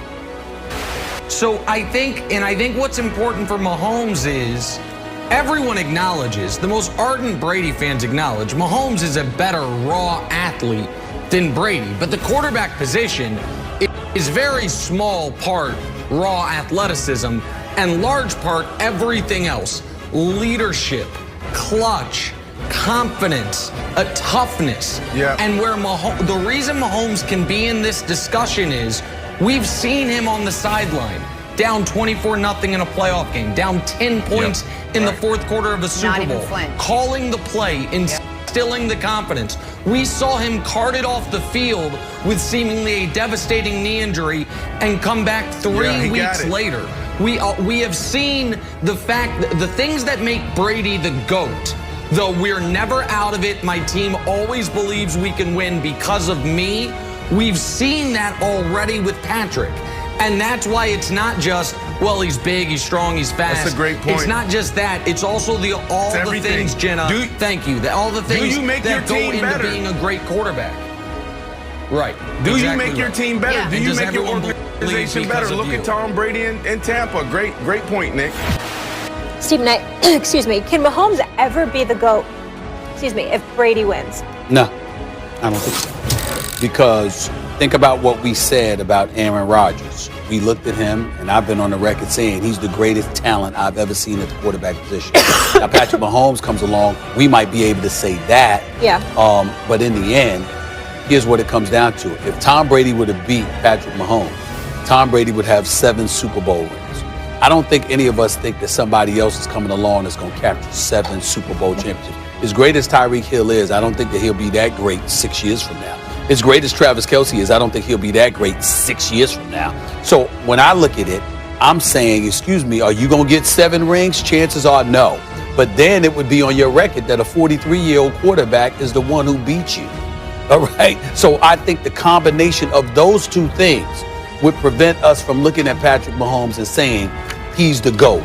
We would ultimately say Brady is, because from a talent perspective, we don't look at Brady and think that he's more talented than Patrick Mahomes, he's more talented than Aaron Rodgers, but we do look at him and say he's the GOAT. Why? Because wherever he goes, he wins. He finds a way to win, galvanize the folks and get it done in that fashion. I think that's the difference here. That's what I'm talking about here. If Tom Brady would have beat Patrick Mahomes, I don't think Patrick Mahomes will ever be called the GOAT. The odds would be against it, but let me just say, it's not impossible. The odds are against it even if Mahomes wins, that he'll ever be the GOAT over Brady, only because getting to 10 Super Bowls, you are not promised tomorrow in this life, let alone in the NFL. You know, that's a full contact sport. Getting to playing 10 more years is hard to do, let alone getting to 10 Super Bowls and winning most of them. Because as you said, it'd be 7 if Brady wins. You have to win 6 more. And even if he did that, you start looking for tiebreakers, you go, when Brady was 43, Mahomes had Tyreek Hill and Travis Kelce, and Brady beat him head-to-head. It'd be a big mountain to climb. Could Mahomes climb it? Yes, the answer is yes, he could. Now, I acknowledge the fact that Brady will have beaten him head-to-head, that'd be a lot to overcome. You know what the quickest way to overcome it is? In a rematch. You think the Bucs are going to be a lot worse next year? The Bucs are loaded, and Brady hasn't had a time to practice with them really in the preseason. The point is, because I know people are waiting because I've yet to be wrong on a Brady prediction. So let me tell you what I think is going to happen. Go ahead. I don't think Brady retires if he wins. Neither do I, but it's possible. I think Brady keeps playing. And if he keeps playing, they have a hell of a shot next year, assuming he doesn't fall off the cliff. And Mahomes has a hell of a shot every year. You don't want to say evers or nevers in sports, especially when guys such as Tom Brady are rewriting the rules on how long people can play. But from a narrative perspective and from a logistical perspective, I do believe it becomes damn near impossible for Mahomes to ever scale the Brady mountain if he loses a week from Sunday. Really? If he loses a week from Sunday, it'll be assuredly the final time they ever play.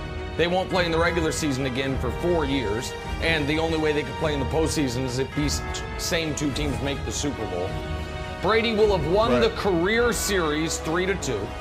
Brady, more importantly, would have won the playoff career series 2-0, and he would have 7 rings instead of 6, and Mahomes would, of course, still be sitting at 1. Because of all that, and because the narrative would be, man, they played twice in the playoffs. Brady got the better of him both times. Even though the first time they met in the playoffs, Mahomes was brilliant. 3 touchdowns, no picks, a 117 rating. And Brady was not. 1 touchdown, 2 picks, should have been 3 on the D Ford offsides, and a 77 rating. That won't matter. Mahomes has to win this game, Brandon, because then it's 6-2. Then he has the career head-to-head record. They're split in the playoffs. Mahomes would have beaten him in a Super Bowl versus an AFC title game. So if we're looking out 15, 20 years, I think if Mahomes wants to be considered the greatest quarterback ever, he's got to win Sunday. If it is a weird Super Bowl or anything other than a pure shootout, I feel like Mahomes could lose the game and the Chiefs could lose the game and be like, all right, Mahomes played great. That the door is not closed on the GOAT conversation. Yeah, I would think that if they were up against the Packers. But it's not that just that Mahomes wouldn't get the win. It's that Brady gets to 7. And I think would be, it would be, there is a universe that exists that in 2018, the Patriots don't get the coin toss. and the Chiefs win that Super Bowl, and then if they win this one, Mahomes has never lost in the playoffs, has 3 rings, and Brady only has 5.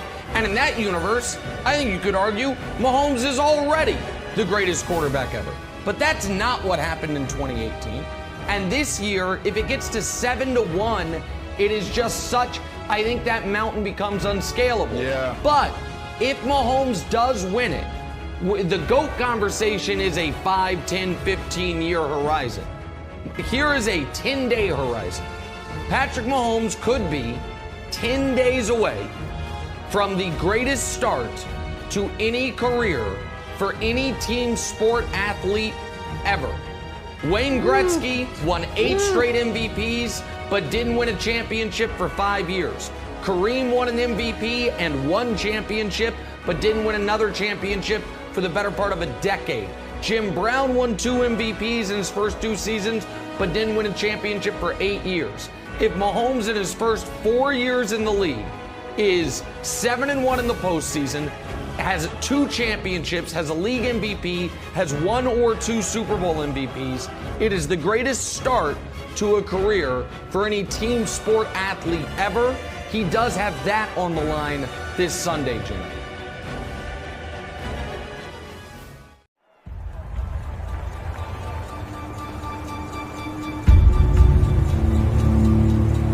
The road has been rough. The load heavy. And nothing from hell to sky has turned us back. We did not get here alone. We arrived as one. With courage, with stamina, with teamwork.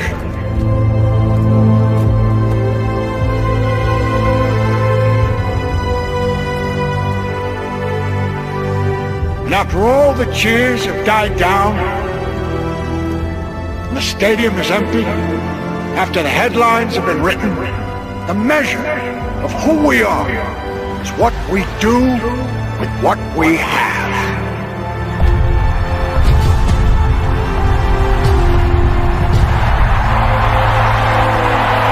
And I firmly believe in our finest hour, our greatest fulfillment to all we hold dear is that moment when we work our hearts out in good cause and lie exhausted on the field of battle victorious. Because it's not whether we get knocked down, but whether we get back up as one.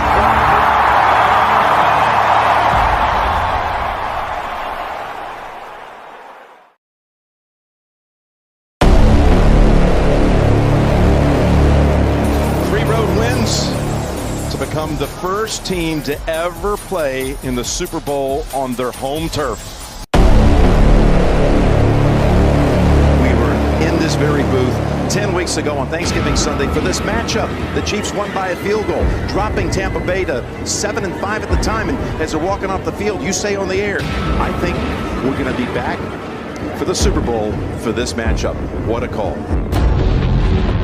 Tom Brady, he was learning his team, and he was starting to put his fingerprints all over this offense, and the culture you could see, they started to believe. For Tom Brady to be doing it for 2 decades, and we see he has not lost any of his intensity. And we believe we have 2 of the greatest quarterbacks who have ever played with 2 great teams.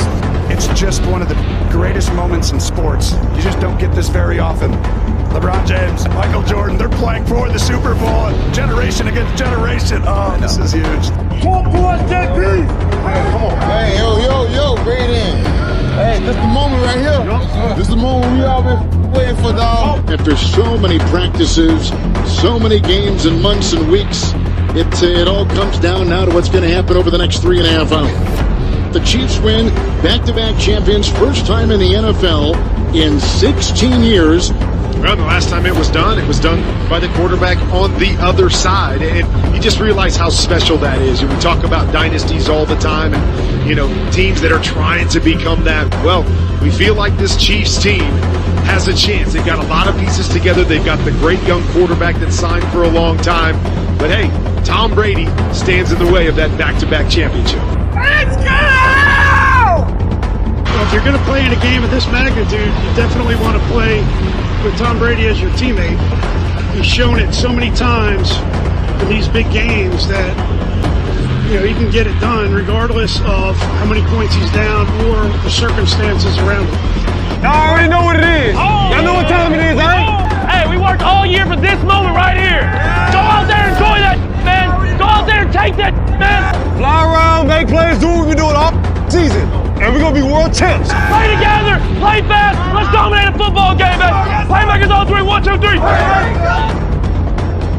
Tom Brady has thrown 18 touchdowns in Super Bowls.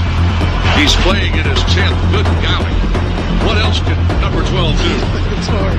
It's hard to imagine. And then you've got this guy right here. We see them so many times, and we know him well enough to know he hopes that his career can be measured one day against what Tom Brady's career looks like. Hey, let's go, D-Line. Great day, boys. Lock in now. Lock in. You know what to do. You know, end up from here. Now we're just playing ball. You already know what they're going to do. You got all the answers to the test. Now it's got to go have some fun. That's it. Go execute. There's Patrick Mahomes. He knows this is personal between him and Tom Brady today. Run it back. That's the motto.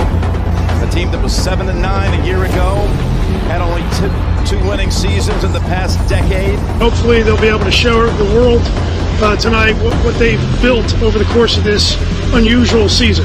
Hadn't won a playoff game before this great run since winning the Super Bowl back in 2002.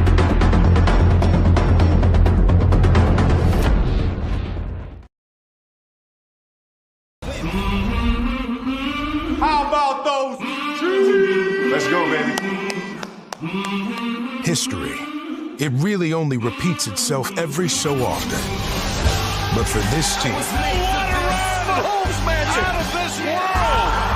to accomplish all this, that's the kind of brilliance the world might remember forever. Chiefs are ready to run it back. Let's run it back, baby. Run it back. How about those Chiefs? So, to truly appreciate history, make sure you take note of the present. You know that I was made for this.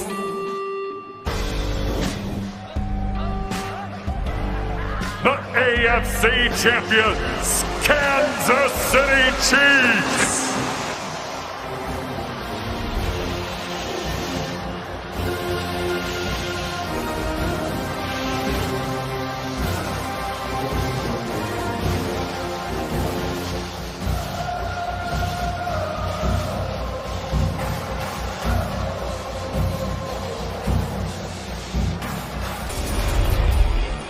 So, you want to talk about history? How about some history that's already been made? Bucs are going to win this football game. Tampa Bay is heading to the Super Bowl. A Super Bowl with a home team at last. It's just another home game for us. This is our house. A band of hard-hitting, trash-talking, swashbuckling Bucs who can dominate both sides of the ball. Touchdown, Tampa Bay! Fire the candlestick, let's go! And oh yeah, the greatest of all time, steering the ship. When I close my eyes and count to 10. 10 Super Bowls for Tom Brady. This is their house, with their history still to be made.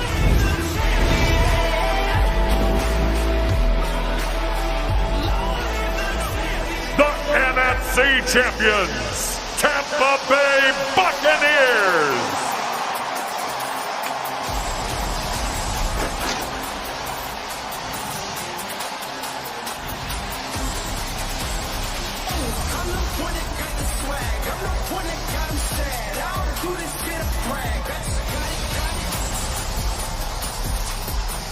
Tom waves to family and friends in the stands. His parents are here for the game.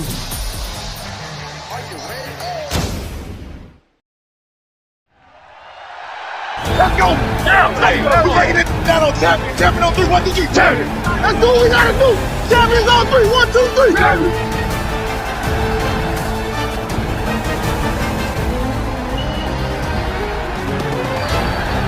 Hot diggity no!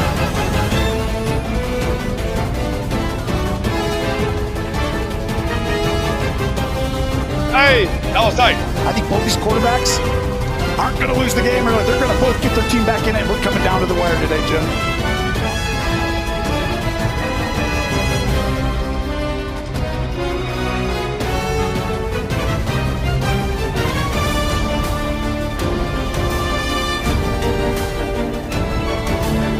Butker will put total leather at Super Bowl 55 will be underway. Here's the approach. Toe hits leather. Let's go Bucks. Mickens back deep. Super Bowl 55 is underway. And here comes Tom Brady. We'll bring out Tom Brady. Did you ever think we'd see him in this spot one more time? Well, here he is. Go, boys. Get it. Win one play at a time, huh? You're in trouble, Kansas City, because they've been playing fantastic. Bucks go to work. We're underway at Raymond James Stadium, the home field of the Tampa Bay Buccaneers. Make someone else beat you. Fournette gets the start at running back. They fakes it to him. A handoff running right, a pass to Godwin. He made one guy miss. Comes to the other side to Godwin, who was tripped up. Nice piece of tackling by Breland. And is tackled at the 25-yard line. Chris Godwin made the first catch of Super Bowl 55. And they'll run this formation a ton. On a 2nd and 8, they'll line it with Fournette, who's also had a big post. Hand off to Fournette running to his right. He's bottled up and dropped. And that will bring up 3rd down. 3rd and 6. And here comes the pressure. They pick it up. The pass is out of reach for Godwin. Here's the snap. They run a stunt pass to their side, and he overthrows Chris Godwin. A little bit off target. Godwin could not make the catch. And the Buccaneers will go 3 and out. Hell yeah, D! Oh, yeah! Should Tom Brady retire? Yes, he should. He won't, but he should. So should he retire, Stephen A? Yes, because the alternative is, let me show everyone the TB12 brand works because I'll play till I'm 100 years old, but he will get diminishing returns and it will end without glory in some other market. 40-yard punt. We'll bring out Patrick Mahomes now.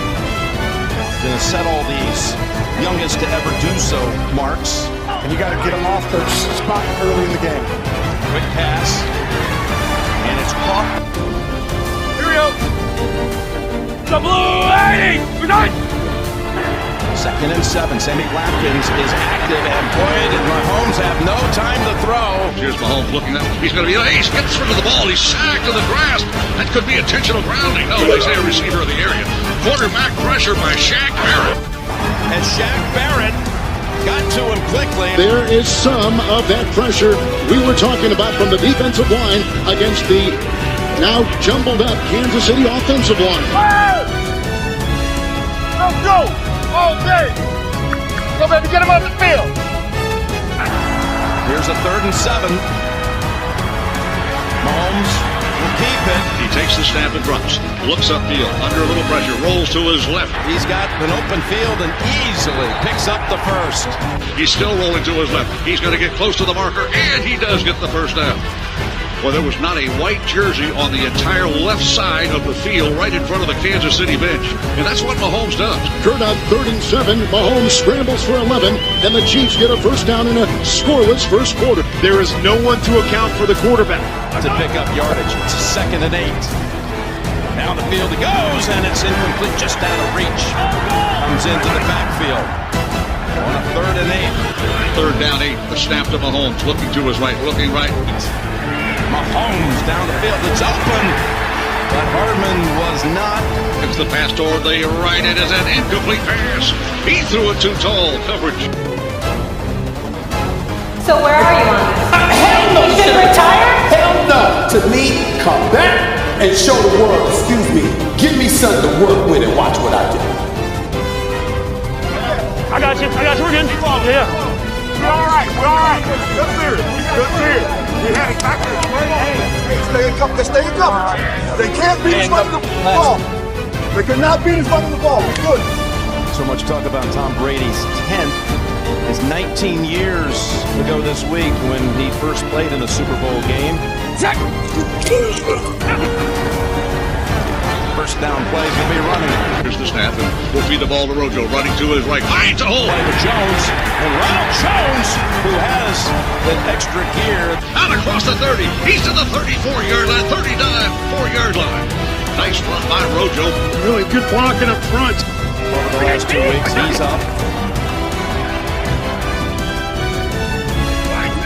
They're going to bring it on an end around on a toss to the near side. Well played. Here's a little toss to Miller, and he's knocked down by Frank Clark. And pressure came in a hurry. Frank the Shark Clark. It's in this game. 3rd and 8. Here's the snap and Brady to throw. 3rd down and 8 under pressure. And they get to him. Brady is sacked back at the 29. He will be sacked inside the 30-yard line. The shotgun snap, drops back 3, right tackle block, hit him, sacked. Back he goes on the hash mark at about the 28-yard line. Hey, bro. He think we about to blitz him every play, bro. All day, Papa. Yes, sir. Come on. Yes, sir. Let's go. And for a second consecutive possession, the Buccaneer punting unit is out there. But I don't think Tampa Bay is going to win the Super Bowl. I think they maybe go to the playoffs, maybe win a game. I don't see them winning the Super Bowl. You guys get on everything? Yeah. 1 press, 2 press, blitz. They're going to try everything. Slow roast their ass. Let's go. Be ourselves, man. All right, we're going to be aggressive. Inside release, we're going to go. Everything's twitchy tonight, okay? All right. They'll make some tough catches. On 1st down, toss it to Hill. Get the ball in his hands for the first time. Davis is on him on 2nd and 5. It's a run play to Edwards-Helaire, and the rookie fights for the first. 1st down. Mahomes. Again, there's plenty of room, and he reaches out for the marker. You got 54. 45. You got 58 on the left over there. He's running back down here. 50. So 180. That was dangerous. In motion, Hardman pass to the far side. Incomplete pass through it behind.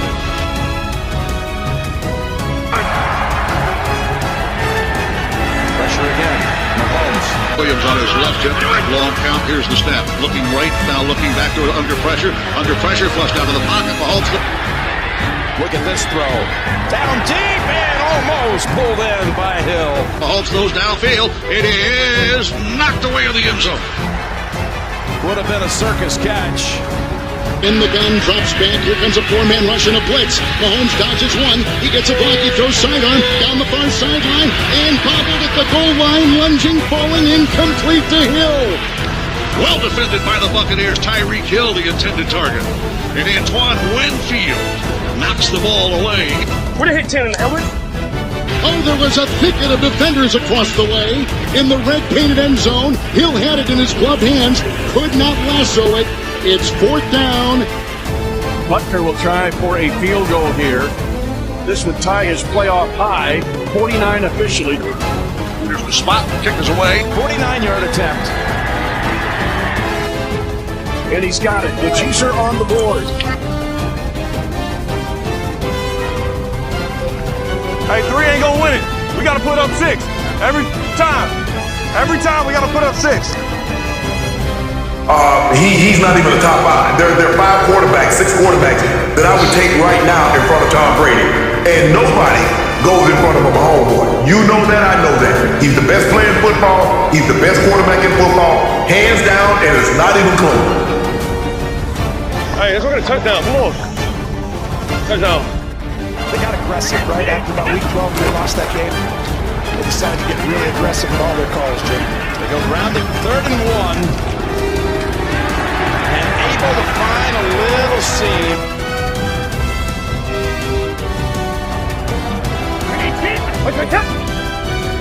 Extra lineman in for him. Drops back. Good time. And got a flag. Play action fake. Brady looking deep. Brady looking to throw the ball downfield. It is an incomplete pass. A flag has been thrown, and I believe that will be defensive holding on Bashaud Breeland. Brady wouldn't let him back outside, had a hold of him the whole time. Prior to the pass, holding, number 21, defense. This team likes to hold a little bit, Tim. They really get their hands on you a lot. Bro, as soon as he just... That's what they're doing. And you can see that's a penalty over and over again, and that's one area we're going to watch. Look at the other side. Bet you're going to see the same thing. What about the rest of y'all pretending he's still elite? At least I'm caught up to reality. Y'all still living 2 years ago. First and 10. Brady under center. 4-man defensive front for the Chiefs. Brady looks to the left and looks to the right. Bucks a first down at the 45-yard line. Antonio Brown wide to the right. He's got man coverage. From the 45, 6 DB. Here's the snap. Brady he ends the play action fake. On the field for the Chiefs. Brady goes sideline, and he has his man. Looks down, goes toward Brown, goes back. He makes the catch. That's Antonio Brown. He's bulldogged down, but Antonio Brown, welcome back. AB. Gets the snap and fakes the handoff in a 7-step drop. The left tackle blocking a long throw. Far sideline leaping catch. Antonio Brown. A glove grab as he was leaping on the far sideline. Chiefs 39 right in front of the Kansas City bench. A 17-yard completion. Brady to Brown. First down, Tampa Bay. Still spinning it, sending it with velocity. You're just way underestimating Tom Brady in Tampa. And listen, again, 40 touchdowns because I told you from the start, I believe something special is about to happen to Brady in Tampa. Let's see how excited him and Patrick were about this game. Play action. They go to Brady. From the 39, Brady dropping, looking, slings a pass off, got a screen pass away. With a blocker in front. Hammering Brady down to about the 24. Across inside the 30, inside the 20-yard line. Tackle made is Cameron Brate. Takes a little screen pass and makes a lot out of it. The kid out of Harvard has the Buccaneers on the move. First and 10, Kansas City 39. Brady with a short pass to Brate. Gets a block at the 40, and the number's the 30. Cuts inside the 35, and he goes down to the 25. It's amazing what opens up when you can run the football.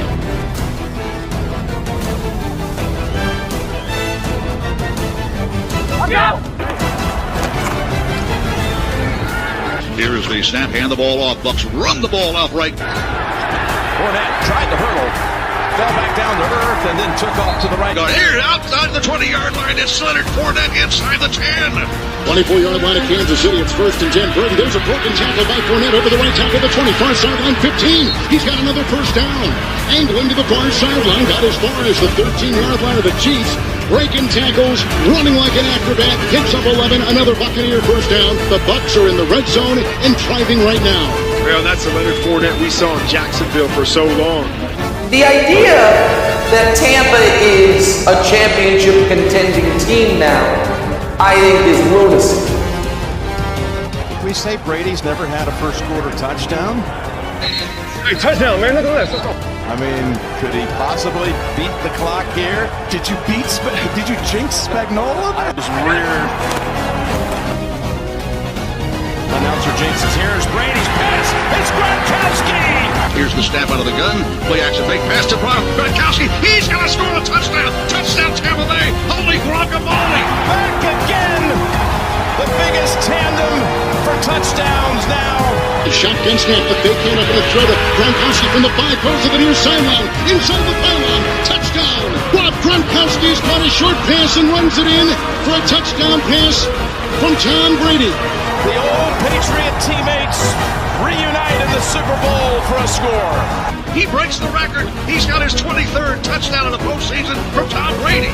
Brady to Gronkowski for the 23rd time in the postseason. The first as Buccaneers. What a drive! And the Buccaneers have taken a lead late in the first quarter of Super Bowl 55. But Gronk was not going to be denied. 13 touchdown, most black quarterback receiver duo all time in the postseason history. And with that postseason touchdown reception, Gronkowski and Brady have now combined for more passer to receiver in NFL playoff history. And And your touchdown call was right, actually. Actually, right. I guess we alerted them. Brady's first touchdown pass ever in the first quarter in his 10 Super Bowls. That is amazing. But it's Gronkowski on an 8-yard catch and run. Short pass, he runs it on in, going inside the pylon on the near sideline. Come on, Tommy. Let's go, man. I knew that was going to work. I said I never come back here. Hell of a drive, kid. Hell of a drive. Keep attacking. Keep attacking. Can you hear everything okay? Everything's good. Yeah, it's great. All right, I've been going just normal. I'm in the gun. Yeah, it's fine. All right, let's go. Good. Tommy, great job. That's my dog, Robbie G. Big G. That's the Big G. See if you've heard this before. Brady to Gronkowski for the touchdown. 7-3 Buccaneers over the Chiefs. 37 seconds in the first quarter. Drew Brees is better than him right now. Matt Ryan is better than him right now.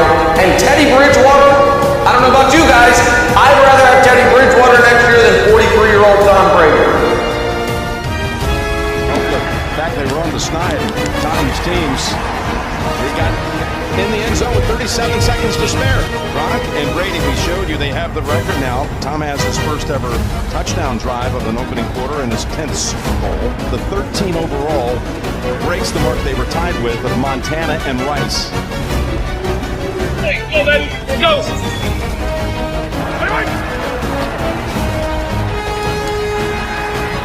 Knocked down. Dropping to throw Mahomes, swings a pass, it's batted down at the line of scrimmage. That is again Pierre-Paul. Jason Pierre-Paul, he's played in Super Bowls before. Let's go! Fakes the handoff, right tackle block. He has a short pass, and it was batted down at the line of scrimmage. Jason Pierre-Paul. 2nd and 10. Kelsey's first catch. That will be the final play of the first quarter. Buccaneers lead 7-3. Will mosey into the second quarter of Super Bowl 55 with the Bucs on top of the Kansas City Chiefs. Tom Brady has lost 4 season openers, including yesterday. Well, let's talk about the other 3. You know what happened in those other 3 season opening losses those years? They went to the Super Bowl and won 2 of them. But Emmanuel Acho would say that that team was a pretender in those 3 season opening losses. But this year, you're going to go there again, and Tom Brady's going to make it eat your words. The first time in 10 Super Bowls that Brady goes with the lead into the second quarter. That is hard to believe. And that stat just blows you away.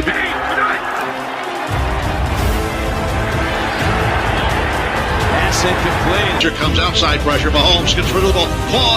It's a drop ball. Incomplete. Big time pressure on Mahomes. And he had to throw in a hurry and misfire. What a start to this game by Todd Bowles' defense. A 3-and-out series against Kansas City. You're doing something right, defense. This punt coming to the near sideline and off the side of his foot. Townsend's first punt traveled 51 yards, but only a net of 31. Oh, that's way up here. That's way up here. Right here. Sometimes you get tired and somebody can drag you across the finish line. Dragging it. He ain't pulling nobody, they pulling him. Gotta hold him, D. Hey, dominate again. Dominate him again. Every time now. You got him figured out. You can't have him in big games. Gives him a first down. There's a snap, handoff to Jones over the right tackle. 48. Ronald Jones. Clock at the 50. He's inside the numbers for the Kansas City 45. And then they push and the linemen do for another gain of 7 on the play. 2nd and 3. Second down and 3. Another handoff. Rojo tries to get outside. Jones. Another good run. He puts the shoulder down and drags the tackler with him. I think he's got the first down. What they were really looking for in Tampa is a quarterback who wouldn't make so many mistakes and who would sometimes come through on 3rd down and could rely on the weapons around him to do a lot of the work. Yeah. And if he did all that, this team would compete for a playoff spot? Yeah, I'm with that. That's what I've been trying to say Tom Brady is. Scott missed time, so it wouldn't be quite that high. course, the career not as long either. 1st and 10, Brady from the pocket. Play action fake. Brady wants to throw to it. It's a caught one. Crossing pattern at the 20. They've got the Kansas City defense on its heels now. Running and throwing. You're exactly right. To the 15. It's Mike Evans inside the 5-yard line. Nice throw on a deep crossing route by Evans, and Brady hits him in stride. That's what that run game does for you. A couple successful runs. Linebackers are cheating up to try to stop the run, and you have one-on-one. Mike Evans beats Breland on a crossing route. Tom Brady hits him in stride. Brady on 1st and 10. Long throw down the middle. It's caught by Evans, 20. Comes to the near side, 15. Coming to the near sideline, the 10. Shoved out of bounds at the Kansas City 6. Caught the ball in a deep cross and galloping his way to 1st and goal to go position for the Buccaneers. A catch and run by the celebrated receiver Mike Evans of 31. Here goes Brady now at the Chiefs 6 with the first down. Now run the football, run the football, run the football. And this is what happens off the play fake. I know folks thought I was being sarcastic or a jerk this summer when I asked this question, but I will ask it again. Are the Tampa Bay Bucks a quarterback away from being a contender? Ronald Jones is the setback now from the 6-yard line. 1st down goal. Alpha, go! 1st and goal, Jones. Trying to slip through a tackle, but They'll hand the ball to Rojo, runs to his right, zigzags his way close to the goal line. Hand off to Jones, over the right guard, breaks a tackle at the 5. He's outside the hash mark and dives down to the Kansas City 2.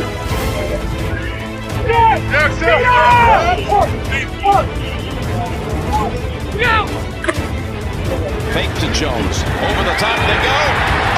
Oh, and it was a pass to Haig. He gets the snap, he fakes the handoff, he looks and he throws a pass in the back of the end zone. Dropped by Haig!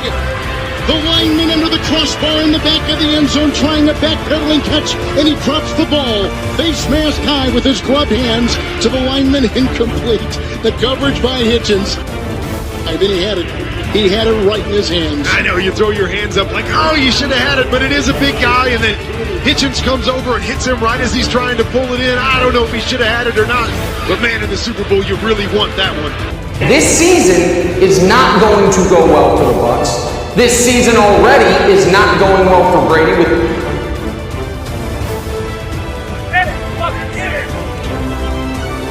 Get ready to go now, 4th down. 3rd down, goal to go at the 2 for the Buccaneers. Knocked away, 3rd and goal. It's Jones. It's Jones getting hit and getting stopped. Brady leading 7-3. They're going to run a power play. Jones hit and trying to dive forward. He's short of the goal line. Bucks are going to go for it on 4th down. Jones, Vail on the right edge. I go for it, man. Why not? They go for it.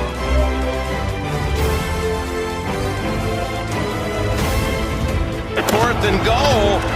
It's Jones. Did he break the plane? 4th down and goal to go at the 1-yard line. Brady tries Ronald Jones Jr. He is hit and pushed back. Did he get across the goal line? Still looking, no signal. Oh, this is going to be close. And the Chiefs have held inside the 1-yard line. Handoff Jones over the right guard, digs and turns and claws. Did he get in? They're not signaling. They're not signaling. He's short. On 4th and goal, the Kansas City defense have a goal line stand. A big defensive play by the Kansas City defense. We dominated that drive. We just got to get points right there. Touchdown, bro. Bro, we got to score touchdowns, bro. This ain't the regular season. We have to go for that, though. The Bucs offense was like this trailer for this movie. They're like, oh my gosh, this Bucs offense is gonna be amazing. No brisket, no biscuit, and now they got Tom Brady. And then you watch the movie and you're like, it wasn't bad. It wasn't as good as the trailer. It's the drive. Let's see how it starts. Little flick and it's Hill. And here's the snap and dropping to throw the crossing route, caught ball in the 5-yard line. Hill weaving, getting away from bodies. And a block of Convoy and outside the 10 to the 15-yard line. He goes to Hill at the 5, breaks a tackle and dances along the 10, breaks another tackle and goes inside the numbers to the Kansas City 15. Tom Brady is going through the process we all have to go through. Success is not linear, and at times it won't look like you're progressing. Maybe you have to take a step back to go 2 steps forward. 3rd and 8 officially for the Chiefs at their own 17-yard line. 7-3, Tampa Bay. So we're going to find out right now. Petronel's going to have to do some crazy special stuff. 3rd and 8. Look at that throw. Oh, it's dropped by Kelsey. Mahomes dropping. We want a soft zone. Mahomes throws the ball to his right. It's an incomplete pass, a very rare drop by Travis Kelsey. That's one Travis Kelsey is going to wish that he had back. It's 4th down for the Chiefs, and their punting unit is on the field. Let's go! We're going to keep working. We keep working. A flag thrown back, I believe, at the point of the punt. We have holding on the kicking team, so you can either go back and re-kick it, or you can add it to the end of the kick. 5 or 10. 10. Take it back and kick it again. 10. Holding. Kicking team number 56. 10-yard penalty. Replay 4th down. Maybe we'll get a little better field position. Okay! And he's done it again. Nervous. Wow. Terrible punt by Tommy Townsend. Go, Tommy! Because at 85% Tom Brady is better than 95% of these quarterbacks in the NFL. Unfortunately, the last time we saw 85% Tom Brady was 2018. But I feel like there is going to be irrational optimism because this is a bit of Michael Jordan's first 30-point game with the Wizards. And it's like, oh, maybe he's still got it now and then. We just had a pretty important penalty against the Chiefs, and it came back to bite them, Kurt. All right, keep your push. Keep doing your thing. Great decision by Bruce Arians to move them back, force them to punt it again, and now great field position for Tom Brady.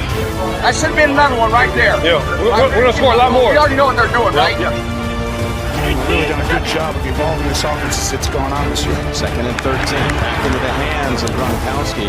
Gronk makes great effort after the catch, and the Bucs will be in a manageable 3rd down situation. Learn what they do best. 3rd and 4. Ball deflected, tipped, and who else but Tyrann Mathieu? Snap back to Brady. Brady standing tall, pass knocked down, intercepted. Hey! This is coming back. This is going to be a hold on the defense of Kansas City. It's going to be on 35 Ward, and that's going to get called because there's a line judge right there. Thank you. Yes. Good call, baby. Thank you. What? And he just holds him right there. Look at the hands. It's just too aggressive. Holding. Number 35. And that denies an interception by Tyrann Mathieu, the honey badger. And it's 2 critical penalties on the last couple of drives that have hurt this Chiefs defense and kept them on the field longer than they should have. He's been eviscerated. What are you talking about? If the world is filled with Brady hate, starting with you. I ain't got it yet. Yeah, you already got it. No, he would be you just eviscerated. What are you talking about? Don't get him. Should I get him? Yeah, you can't get him for anything else. Yes, I can. 5.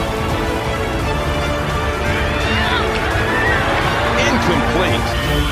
In the shotgun, looks at a 4-man front. Shotgun snap, looks into 5 in the secondary. Throws a line drive, dart down the middle, incomplete. Okay, do you think that? Yep. That's your guy. Okay. And the Buccaneers are going to bring in the kick crew and try to get 3. We lead 7-3. Suckup is good. And the kick is up by Suckup, and he's got it. And it's a touchdown lead now for Tampa Bay. But there's a flag down. Offside. Number 20. Defense. 5 yards. Results.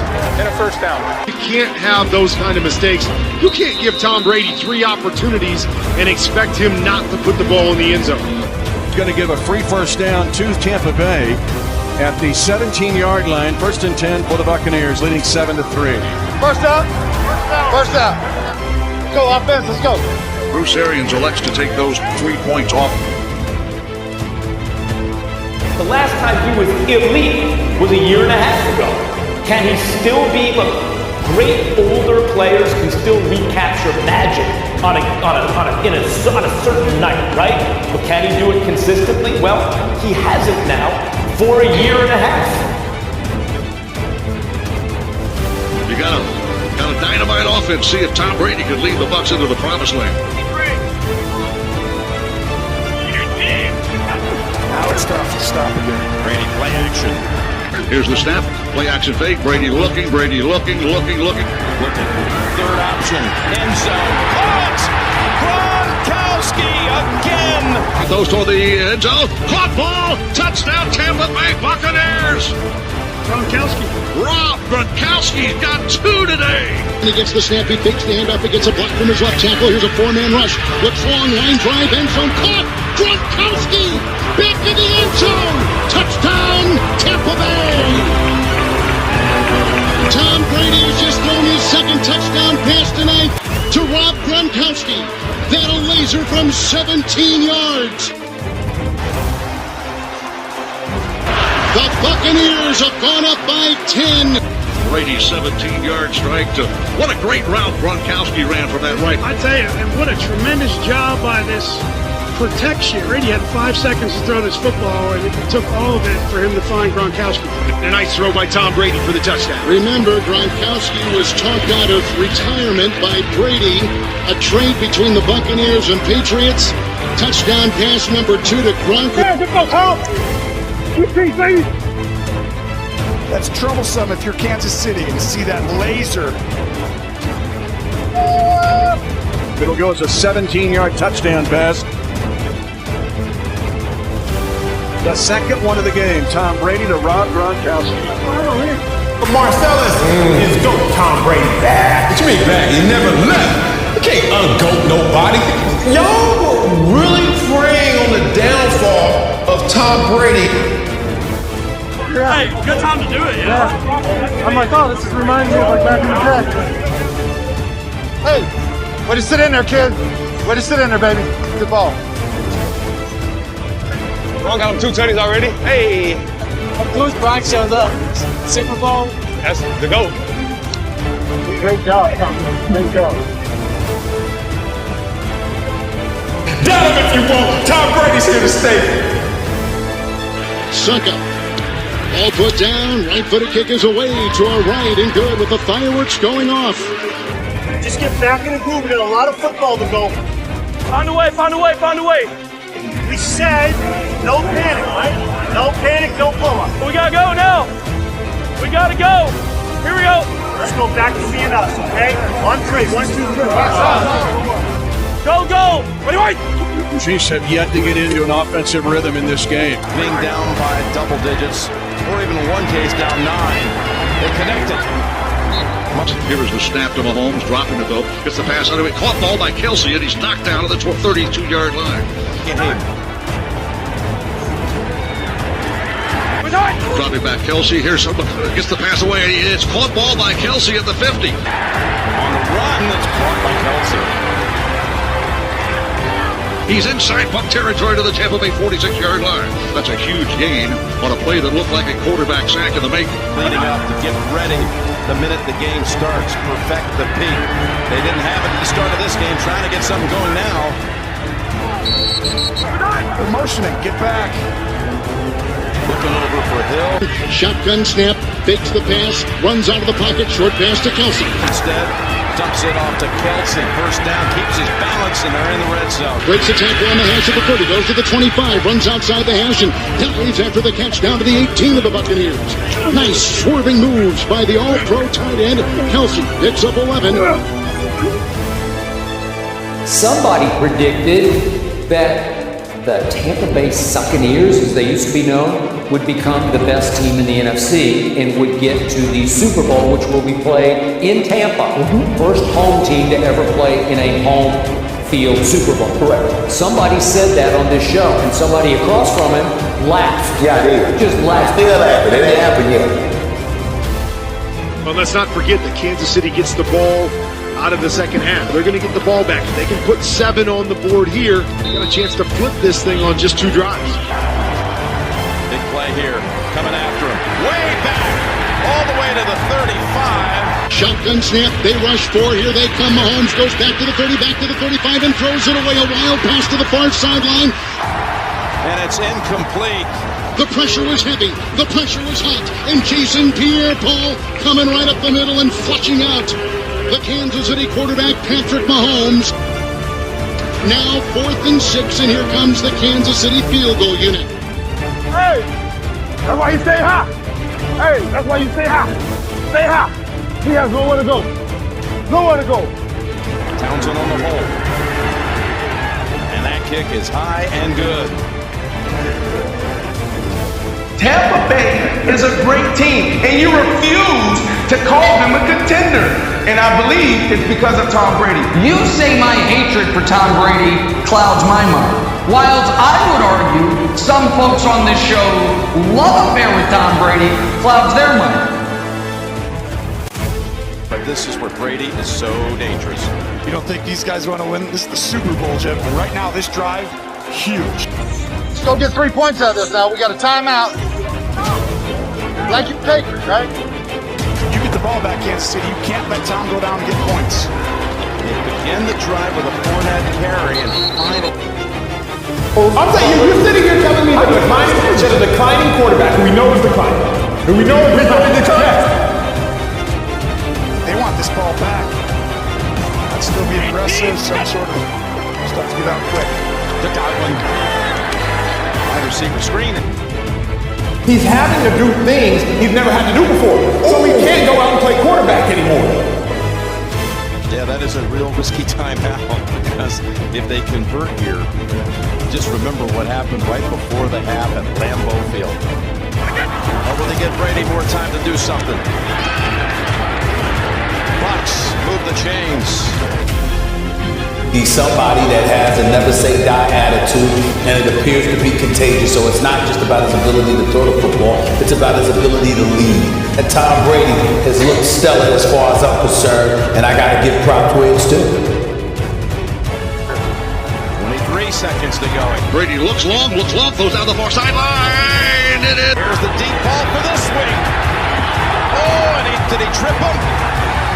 Freeland's going to be flagged. It's incomplete. The flag will come out. Pass interference. It's a foul, Tony, and you just can't estimate Mike Evans laying out there and covering 6 or 7 yards.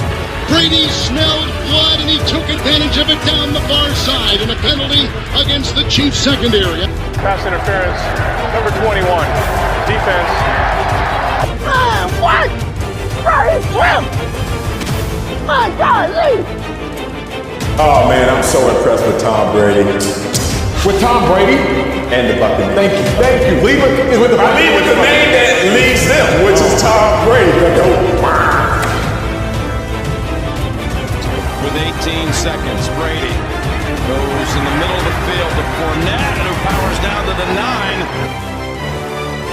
Now, do I think he's one of the best quarterbacks in football still? I do not.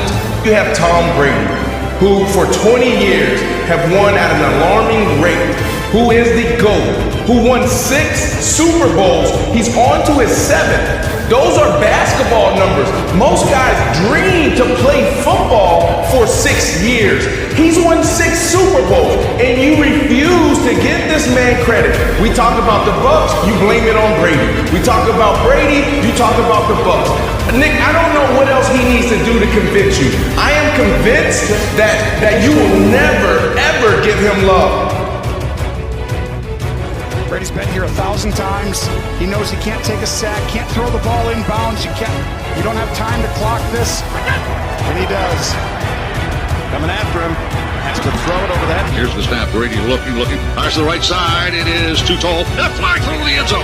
They got another flag, and this one's on Matthew. It'll set the ball at the 1. Mike Evans draws another flag. That's the 4th today. Oh, come on now, bro. You have been wrong on Tom Brady. Tampa is not celebrating anything else. Tampa hosts the Super Bowl? Is it possible? It is impossible. Is it? You dare run it? That would be into the half if he stopped. They'll put this at the 1-yard line with 10 seconds remaining in the half. You don't dare run it here. You fake it here, and then you run on the next one if you don't get it. Timeouts that Kansas City calls. Fournette is in, 10 seconds to go in half. It's first and goal at the 1. There's the fake, there's the pass, and there's the catch for the touchdown. Antonio Brown. Brady takes the snap, play action fake, looks to the right, throws to the caught ball. Is it a touchdown? Is it a touchdown? Yes! Antonio Brown. Antonio Brown dives low to make this catch. And fake handoff, Brady under center, throws a line drive, caught, belt high, falling down, touchdown. Antonio Brown has caught a touchdown pass for the Buccaneers. Brady's third first half touchdown pass. 6 seconds to go. Unbelievable route by Antonio Brown, and what a job. Brady throws this ball down low and away where no one can get it but him. Can any quarterback in the league throw that pass any better than Tom Brady just did? The Buccaneers have gone up 20-6. That's why you don't get scared, baby. And what a drive, a Super Bowl type winning drive that Brady's only done throughout his whole career. As Antonio Brown gets his 6th career postseason touchdown on a reception from Tom Brady. Antonio Brown, welcome back, son. That's right. Man, this thing got out of hand really quickly. Unsportsmanlike conduct. Number 32 defense. That 15-yard penalty will be assessed on the kickoff. And here's the unsportsmanlike. He's running after him. He's going at him. Tom's not one to just walk away from good talk. It's like, hey, you got something in your eye, Jim. I know what you're talking about after your defense has just gotten beat again. Well, Honey Badger just got badgered. Suck up extra point, good. For a 21-6 lead. But Brady is in a perfect situation, and to his credit, he is making the most of it. But I can't deny the way he's playing. It's not just that he has weapons, he looks really good using them. No, say, I was wrong. Tom Brady never fell off a cliff. Please do it. I was wrong. Tom Brady never fell off it. Good job. Now you have your snack and enjoy recess. Good job, guys. Let's give him a round of applause, everybody. It's more like a ravine. Oh, all right. Let's go to break. They'll have to go make some massive adjustments. That's the end of the first half in Super Bowl 55. That's the end of the first half with the score. Tampa Bay 21, Kansas City 6.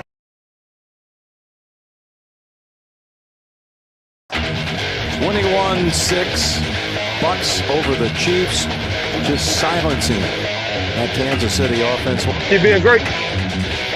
Keep being great. Keep being great, fellas. We got y'all. Patrick Mahomes just 9 of 19. Kelsey and Hill combined for a total of 60 yards. Don't relax. Keep talking. Best football you ever played. Best football you ever played. The kickoff from Penny in the second half of Super Bowl 55 is underway. Get it, baby. Let's go. Let's go. Let's go. Let's go. Let's go. Let's do it. So the Bucs defense doing the job, containing the big play guys. Yo, it's our comeback right here, baby. Yeah, let's get it, baby. Here we go. The Blue Lady.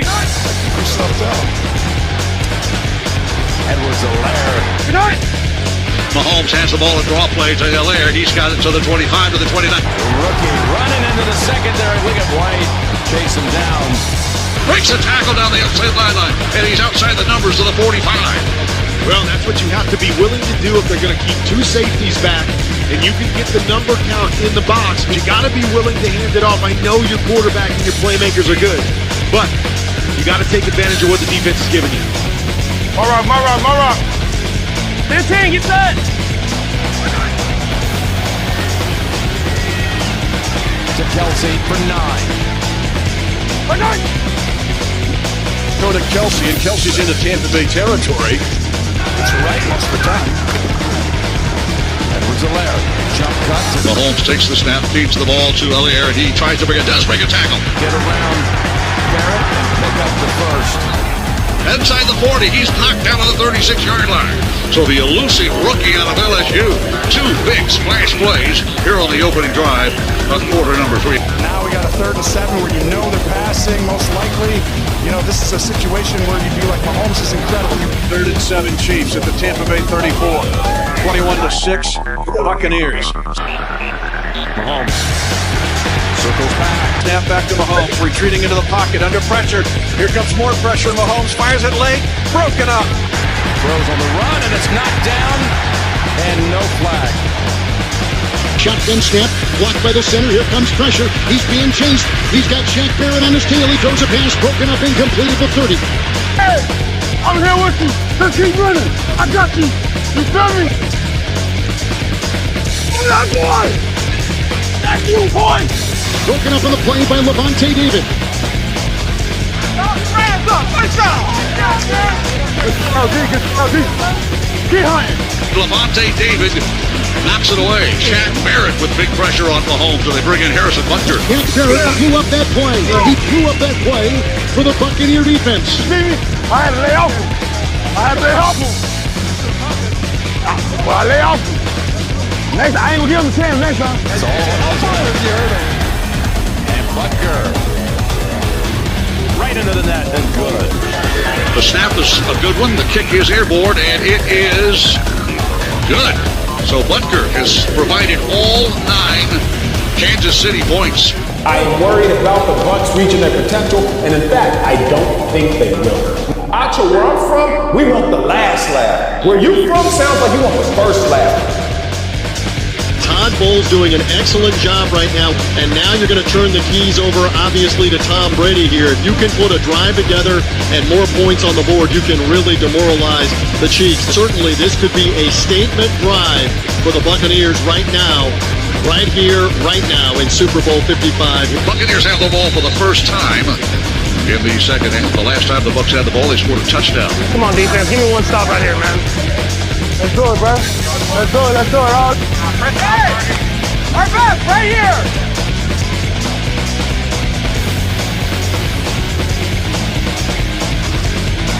Well, other than that opening 3 and out they forced, Tampa's pretty much, the Bucs have had their way.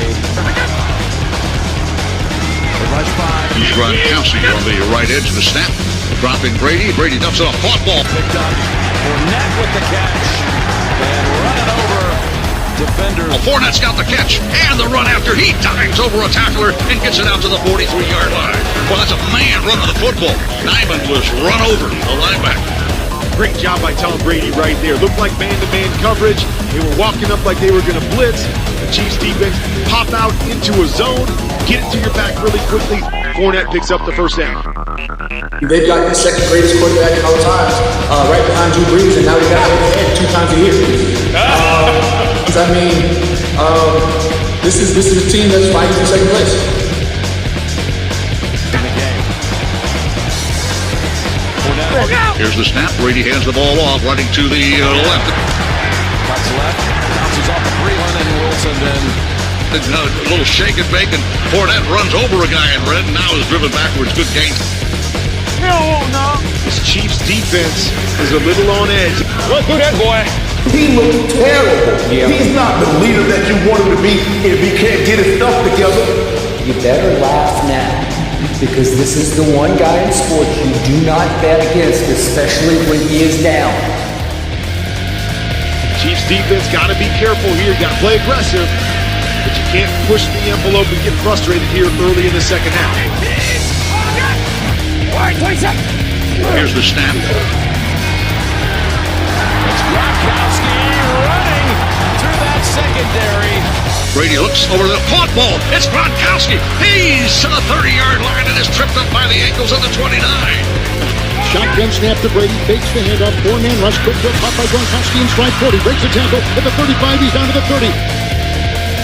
And he is finally stopped on the hash mark.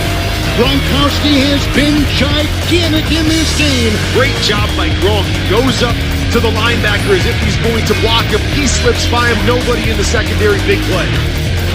Well, I thought Gronk was going to get the hat trick. He was in space. But you know what? Those wheels don't run a 4.54.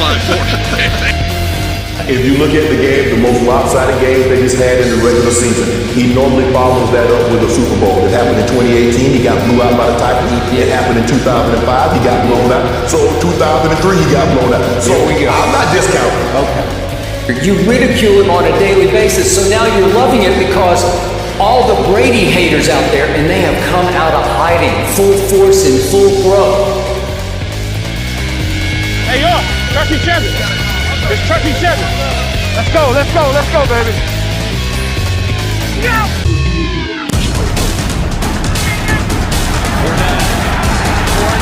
Here's the snap, run the ball to the right, got a blind boy to the 20, 15, 10, 5. Fournette, touchdown, Tampa Bay. Touchdown, Tampa Bay. Leonard Fournette takes it to the house, and the Bucs lead 27-9. And off 1st and 10, Chiefs 27, Fournette down a block, he's at the 20 on the far side, 15, foot race to the 10, far sideline 5, touchdown Tampa Bay! Leonard Fournette following blocking, galloping 27, and the Buccaneers extend their lead midway through the third, 27-9 over the Chiefs in Super Bowl 55. Tampa Bay Buccaneers answer. What an answer that is, huh? Hey, that's how you do it. What? Hell yeah. What a play. The blocking was sensational. Ali Marpet pulled from his left guard, opened the way, got the block, and off to the races. Playoff Lenny coming up big again, but that was really on the offensive line. The hole was big enough for you to run through, Kevin. Yeah. That's how you answer, baby. Yeah. Wow, what a statement by Tampa coming out. Efficient football, like we said. Just screens, little ones. Play action gets the big play. Oh, you got him. Yeah. You kill that ass, baby. That's how you get him. I didn't score because I wanted you to score. Robbie teammates, dog. I love running the third. Bro, that's a physical ass drive. You see Lenny on that drive? Yes, sir. That baby kid. That outside bounce was on that double, too. Yeah, I got it. You saw it? You won't fix it. I know, I understand. It's a tough morning for a lot of people. I'm not one of them, but there's a lot of people it's a tough morning for. Folks realizing, their own sports mortality. Here is the extra point with 7:45 in the third. Ball put down, kick by Suckup to our left is perfect. Fireworks going off, 7:45 in the third. The Buccaneers lead the defending champion Chiefs, 28-9. Here comes Mahomes, 25-yard return, 7:41 in the third, 28-9 Tampa Bay. This is right here what dreams are made of, right? You come back in this one, this will live on the test of time forever against Brady. Mahomes takes the snap and looks to his left, looking left under pressure. In this situation. He is taken down. He is going to sack at the 21-yard line. Come and get it. Come and get it. Shotgun snap, four-man rush. Mahomes now, dirty pocket, grabbed and sacked. Shaq Barrett got him around the waist and tore him down by the pants. First sack by the Buccaneers, who sacked Aaron Rodgers 5 times at Lambeau in Green Bay. Shaq Barrett. It's third down and long. Third down and 13. Sometimes dreams become nightmares pretty quick. And the Bucs get to Mahomes.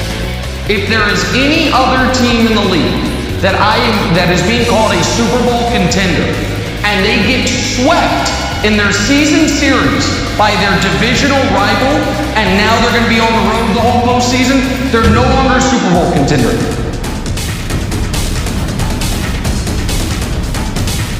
Call the red ball, get down.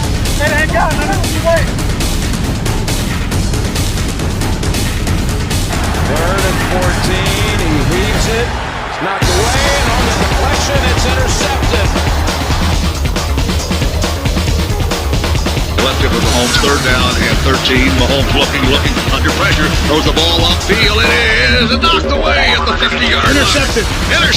Picked off a deflection. And deflected and intercepted by Winfield on the near sideline, and the knock away by Mike Edwards. Patrick Mahomes has just been picked off. Bucs have the football. It's Antoine Winfield. Antoine Winfield Jr. was able to react and make a diving catch just before the ball hit the ground. The defending champs are staggering in Super Bowl 55. Rookie of the year. Come on, man. You make plays all year. Give us that ball. Scramble drill ass. What's up, Cheetah? Yeah, I'm good, bro. They need help. I'm going to center short. Hey, help. Okay, you on the way? Okay. Help is on the way. Over top. Help is on the way, guys. They need help. Hey, you better call the National Guard. You better call the war. I don't see hey, no one touchdown. We just kicked their ass. They need some help. I told the ref, I said, don't stop until you see blood. You see blood yet? I see no blood. Oh, we gotta keep running up. We don't even keep score. We just run at the double lead. Just keep firing. Yeah, I know. I'm gonna keep firing. I promise you. I'm gonna let it go. Keep calling them. I'm gonna keep throwing it. The Buccaneers get their first takeaway of this game. Short field for Brady and company. And play action fake. Brady wants to go deep. He's got a wide open target. Fournette. Throws the ball underneath. Caught ball at the 40. Inside the 40 with a shifty little move out of bounds is Leonard Fournette. Tom Brady just has a very clear understanding of how this defense is playing. And they've got this Chiefs defense reeling. They added an extra spot just so he can get in. And they added an extra spot for us. So you don't have enough guts to predict that Brady and company are out of the playoffs. I predicted Shannon shots on the hot seat. He was played like trash in 2020. I predicted that. Don't you guys want to come? First and 10. Fournette. What a move that is. And he's now got 100. Struggles to the right. Jones. Got a push. If you don't like it, well, actually, just stay right. Here's the toss to the right. Jones got enough for the first. They are what they were always going to be. A decent team with a limited quarterback.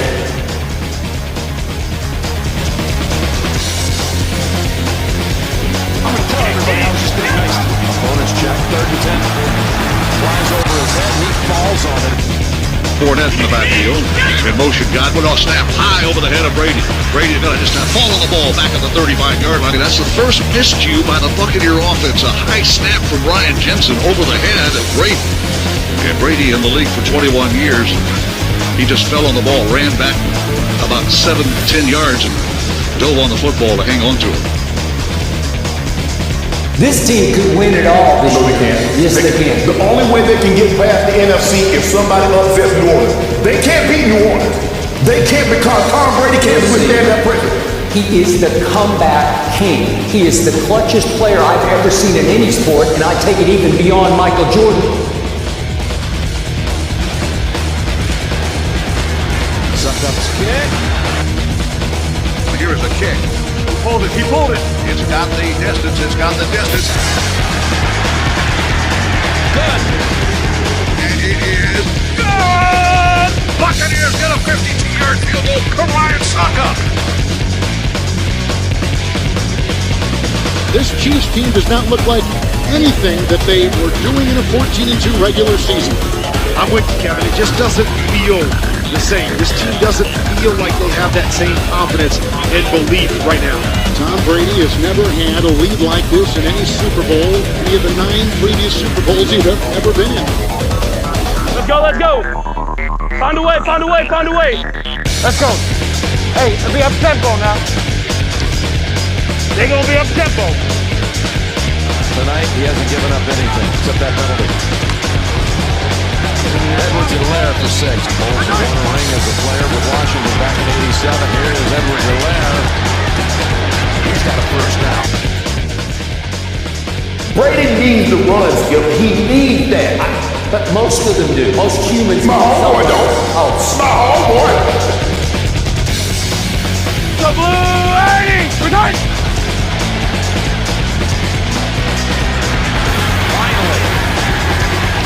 Mahomes Mahomes takes the snap, looking over the middle, firing over the middle. It is a caught ball. Tyreek Hill in space is dropped at the 40-yard line of the Buccaneers. That's the first big play Tyreek Hill has had in this game. On the night, 101 yards. He's got more. Touchdown for the Chiefs. Hey, Chris Wright! They're in hurry-up mode now. One more snap in the third quarter. Got time here. I do not think Tom Brady can keep up with Patrick Mahomes. But let me be clear, at no point in Tom Brady's career is he going to keep up with Patrick Mahomes given the same circumstances. Mahomes is a much more talented player. But we're heading to the fourth.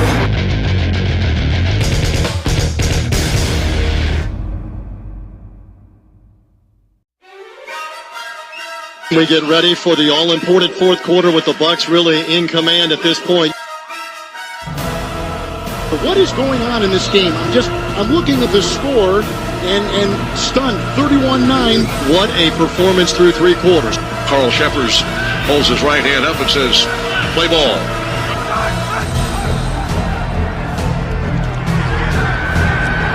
He's got Kelsey down to the 11. This is the guy right here, right? Him and Brady are the two guys on earth you want with the ball in the fourth to try and make a comeback like this. Edwards-Helaire, though. 2nd and 9. But Mahomes has had to improvise on almost every snap. Day. Sue is on him. Misses him. Pass off the hands of Robinson. Gets away, runs to the numbers, runs to the sideline, stops, plants, looks, breaks a tackle, end zone, throw, incomplete through the hands of Demarcus Robinson. 3 scores, and they're down 3 scores and extra point. And a 2-point conversion. Mike, if they come back and win it, I'm blaming it on you. I mean, what I got to do with it? I ain't got nothing to do with that. I'm just telling you the man part of it. I'm just nervous. I know, it's too good to be true, huh? It used to be, when I turned into the dictionary, more with less, there was a picture of Tom Brady. Now nobody does less with more. This 3rd and 9 for the Chiefs. Completed a pass on 3rd down tonight. Can he do it this time? Mahomes under pressure. Mahomes flushed out of the pocket, rolling back to his right, still under pressure. Reverse his course. He's all the way back at the 30. Barrett is on him. He's being chased. He's on the sideline. He goes to the 25. He spins completely around. Heaves it before the whistle. And he's grabbed and he throws as he's corkscrewed in, wobbly pass, corner of the end zone. He throws it up for grabs. It's almost, wow. How elusive is Patrick Mahomes? Tom Brady, in these moments, he doesn't flinch. He doesn't blink. And that's why his team didn't flinch. His team didn't blink. He is planting the seeds, and you're starting to see a blossom of a winning culture that will pay dividends once we go forward in the postseason. Here is a huge play. The biggest lead Tom Brady's ever had in the Super Bowls right now. What will his defense do for him? 4th and 9. Again.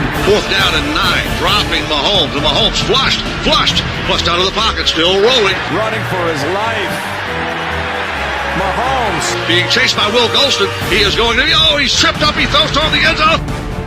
He curls back. He's being chased. He's tripped up. He throws a pass into the end zone. Mahomes got it away. Incomplete. It's incomplete. Knocked away. And how about Will Golston? Knocked away. Incomplete. He was hitting the deck. The pressure was heavy on the play by William Golston. That was great pressure. And I know if Will doesn't get him by the ankle, he may have been able to run. He threw the ball. He throws it incomplete and on downs. The Buccaneers will get the ball back with a terrific defensive stand. That was a gut punch for the defending champions. Over, boy!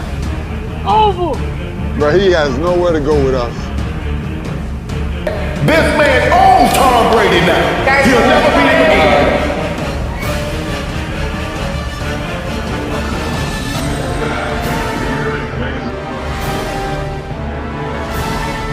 Hey, do not let up! Do not let up! Hey, boy, our pass was coming, boy. We coming to eat. Hey, you already got a ring. It's our turn, bro. We'll see y'all next year.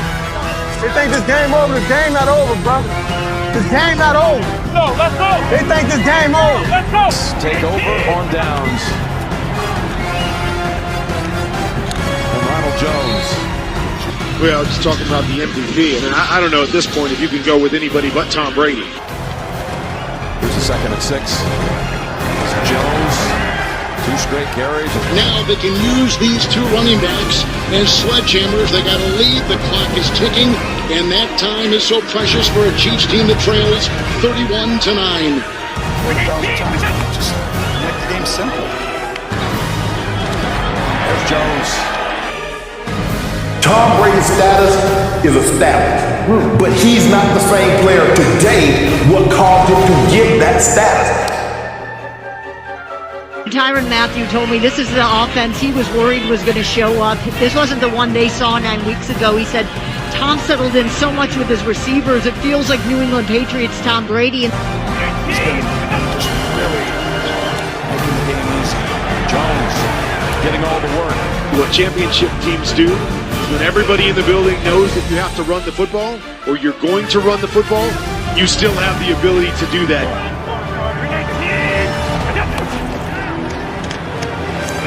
As Fournette comes back out. No, they're doing a great job. And we've seen this the second half of the year, Gene. When the Bucs have a lead, they've been able to run it out. There's Brady. Tom Brady has not been who they expected him to be, but that's because they're asking Tom Brady to be something he can no longer be. Coming down from Pennsylvania. Here for the game tonight as Fournette has another. It was almost inconceivable because we just never seen it, Jim. I mean, Kansas City's never, Patrick Mahomes has never been held to single digits. The last time he lost by double digits, he was at Texas Tech and lost to Iowa State in 2016. There's Brady's deep throw. No flag. Overrated. What? Overrated. Brady Payton is so deep on this table right now that I think I'm going to drown. True. Hey, one play at a time. We got to find a way. Get down there. It's now Brady almost versus history. Bill Russell won 11 championships. Jordan won 6. Jeter won 5 for the Yankees. Gretzky won 4. But none won it after turning 35. Brady has won 3 times after turning 35. He's won 6. And number 7 is about 8 minutes away. Mahomes back to his own goal line, looking under pressure. Stepping up from the goal line, finding Kelsey. Flushed out of the box, those upfield, caught by Kelsey, hangs on to it at the 30, to the 35-yard line, and falls down to the 40. Belt high snap, moves up. Oh, they got him again. Second sack of the night. Hackett crumbling and down he goes. Sack between the hash marks at the 32 of the Chiefs. The Bucs defense recording 24 fourth quarter sacks this year, most by any team since 1990. Looking to his right. He will be sacked. He is dropped. Yeah, that worked that time. Hey, scrambling drill's not going to work every time, bro. Come on. We're still coming. Get his ass! No, I don't trust Tom Brady's Bucs. What? You shouldn't trust Tom Brady's Bucs. The whole season, Tom Brady's Bucs have been deceptive. Go blue, Eddie! We're done! It's been uneasy all night. JPP coming after him. Shotgun snap, drifting as Mahomes pressured again. Able to shake him up. He's coming back. Almost got him again. Gets away from Jason Pierre-Paul. He now is hit. He throws a wobbly pass as he's hitting the neck. Flag is thrown. Incomplete pass. 45 of the Chiefs. And all eyes on Mahomes, who was really crushed on that play by the defense of the Tampa Bay Buccaneers. He was crushed. Yeah, he was crushed by a couple guys. But actually, he was just hit low, and that's why I think they called the penalty more than anything else. This offensive line has done him no favors tonight. Personal foul. Roughing the passer, number 90, defense.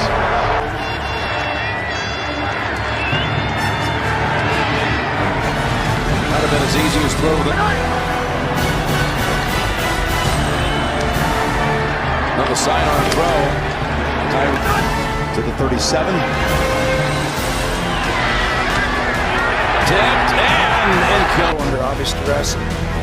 See the dejection, just a tough day. 5:03 to go. Someone has run on the field. Some guy with a brawl. And now he's not being chased. He's running down the middle of the 40. Arms in the air in a victory salute. He's pulling down his pants. Put up your pants, my man. Pull up those pants. He's being chased to the 30. He breaks a tackle from a security guard. The 20, down the middle of the 10, the 5. He slides at the 1, and they converge on him at the goal line. Pull up your pants, take off the bra, and be a man. And the players with hands on hips at the other end of the field are looking at him and shaking their head and saying, why, oh why, is this taking place in a Super Bowl?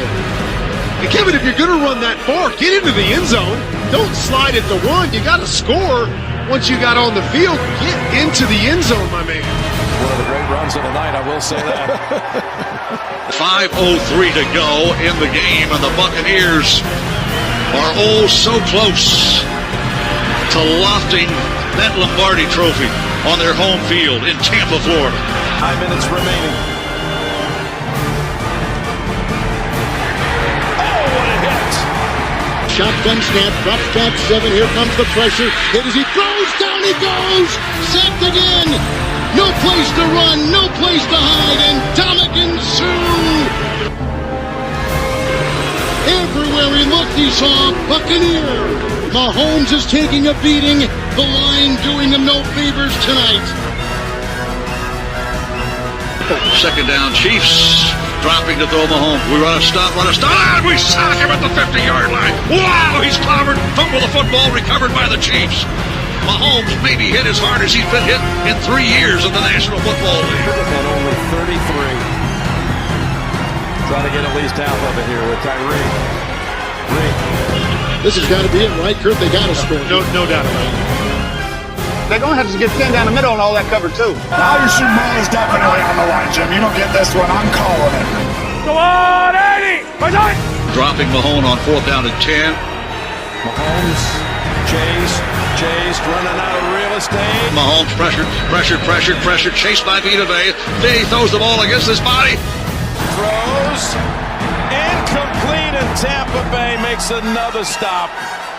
And it is knocked away. Bucs will take over. This is amazing. I don't think any of us, Kurt Warner, saw this coming. Right? There's no way anybody saw this kind of domination coming when you're talking about a Chiefs team that has only lost a couple times in the last 2 years.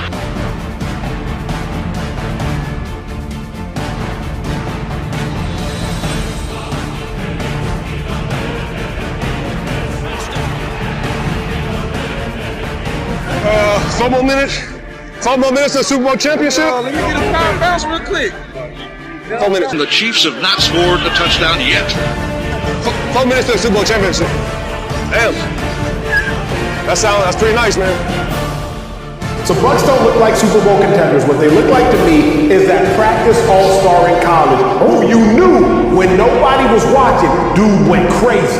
But as soon as the whole world started watching, he wasn't the same guy. If you give them a chance, they will show out in the dance. That's what Tom Brady's about. That's what Tom Brady's always done. It's over. Hey. Could be. Right now, it'd be the 2-minute warning. Get to that 2 minutes. Yeah, get to 2 minutes. Brilliant performance by the Bucs, but going to be a lot of people disappointed that the game did not live up to the hype. And you can begin to see where this one is heading, if not already. The way that Brady, who has thrown 3 touchdown passes, and this team has been so dominant. By the age of 27, and they didn't have a single Super Bowl win between ages 28 to 36. 0. Brady has thrown 3. Tom Brady, with his passer rating tonight of 130, 21 of 28 for 201 yards, and an absolutely outstanding performance. Tom Brady and this Buccaneers team's got. Look at this. Going for a long ball over the head of Brown. This season for the Bucs, not to be self-congratulatory, but let me congratulate myself, is going to go exactly to a T how I said it was going to go after they lost to the Chiefs.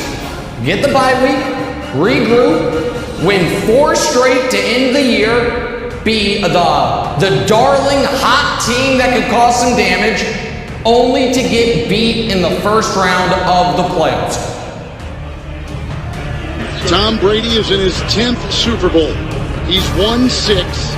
He is the oldest quarterback to win a couple of years ago when he was 41. Now he's 43.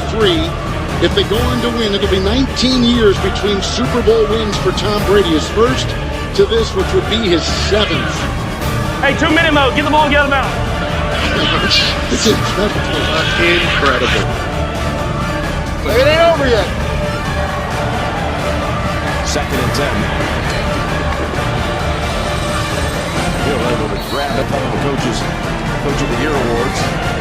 Players love playing for him. The champion, Super Bowl champion hats and T-shirts have been brought apparently out of the locker room and are ready to be distributed. Look at the numbers, is pretty impressive.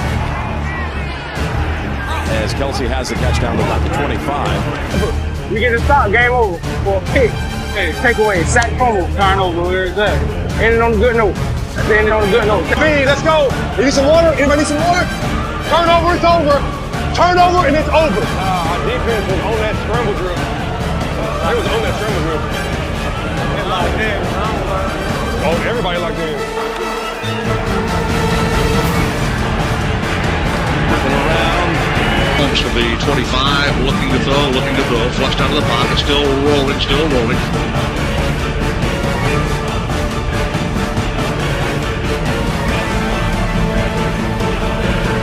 Under pressure by Vita Vea. Oswald knows the ball and got rid of it. Had to.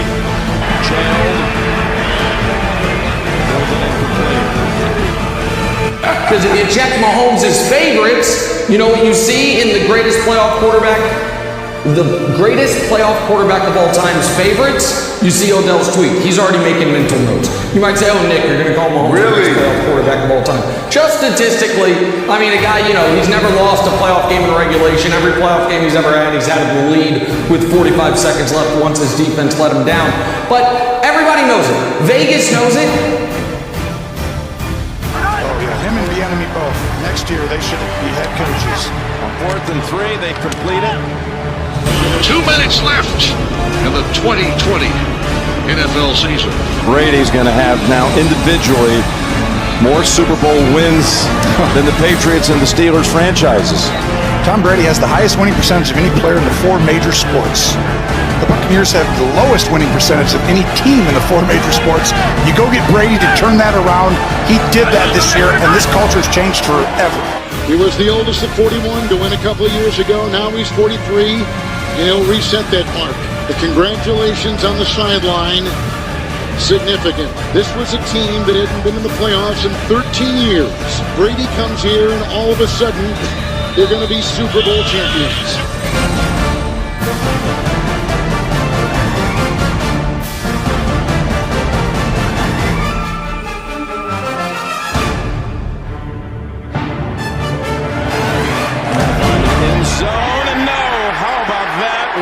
Indignity. Bucs are going to beat the Chiefs. We're the champions of the world, and we still have 1:33 to go. That's it for KC. Bucs are the Super Bowl champs. They can't stop the clock. That's going to do it. They seal it as Devin White gets the interception in the gold-painted end zone and a ricochet for the Tampa Bay Buccaneers. The bench empties. They run all the way into the end zone to congratulate one of their defensive stars. An amazing night at home. That shuts the door on a repeat try for the defending champions. And the last time I saw Tom Brady in a postseason game, here's what I saw him do. almost get whiplash as Logan Ryan ran past him on a pick six to end the game. So yeah, they are scary. For those three guys, scary if you're rooting for their teams because you know that's probably how the season's gonna end. Gronkowski comes out of retirement. Fournette was looking for a home. You gonna leave Bill Belichick? Oh, we thought you were a game manager or a system quarterback. Go somewhere else without Bill Belichick and his influence and win. Check. What a performance. Listen to him now. Putting all this together. Tom Brady is going into his season, the postseason, proving every single snap that he is the GOAT, that got fresh milk that's going to nurture all these youngsters on this roster to a championship. We got Gatorade up there if you want to dump it on them. Oh, hell yeah. But you have guessed when this impossible season was trying to launch that you'd get it all in. You'd get to Tampa, and when the Super Bowl ended, the ball would be in the hands of Tom Brady. I don't know why we ever think it won't. Tom Brady doesn't pass the torch quite yet to Mahomes, does he? No. Even though... You're looking at the greatest right there. I will give him kudos. He exceeded. Even Bruce Arians says he exceeded his expectations. 40 touchdown passes. 40 Thank you very much. That's a magical number. You just saw the greatest 43-year-old season from a quarterback you will ever see. That's the greatest 40-year-old season. Okay, well, 40 and above. No, you can have Patrick Mahomes, and God knows if we'll be sitting here to watch that because it's a long way away. That's 50 years. The point is, there's no way anybody's ever going to top this. Probably not. Tom Brady, you are the man. You are the GOAT. The greatest of all time. And I want to hear cannons. We do. I want to hear cannons.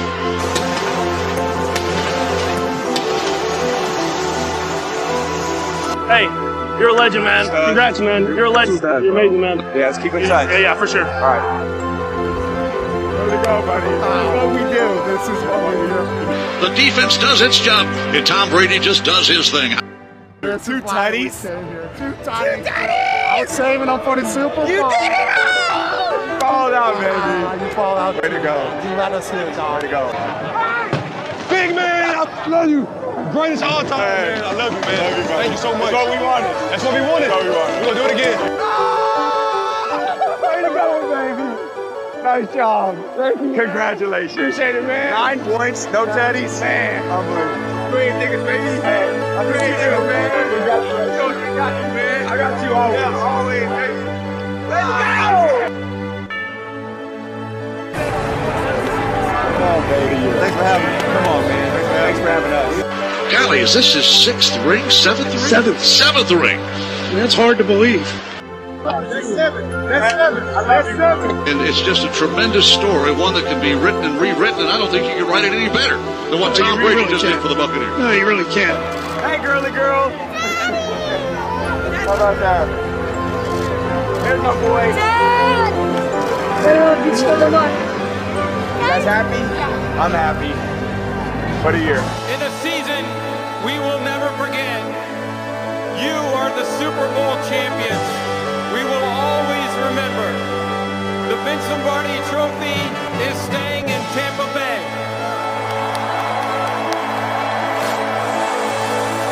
You know, my father had an expression. If you want to know the road ahead, ask the person who's been there. We found that person. 10 Super Bowl appearances, 7 victories. Tom Brady. Let's bring in Tom Brady, Super Bowl champion for the 7th time. And Tom, you're also a Super Bowl MVP. How about that? I'm so proud of all these guys down here. The team had a lot of confidence. We came together at the right time. I think we knew this was going to happen tonight, didn't we? We ended up playing our best game of the year. Thank you all. Tom, congratulations. And there's more to come, right, Tom? There's more to come as far as football. Yeah, we're coming back. We're coming back. You know that. Coming back. Tom Brady's coming back. The Buccaneers are Super Bowl 55 champions, led by Tom Brady. Absolutely a player for the ages.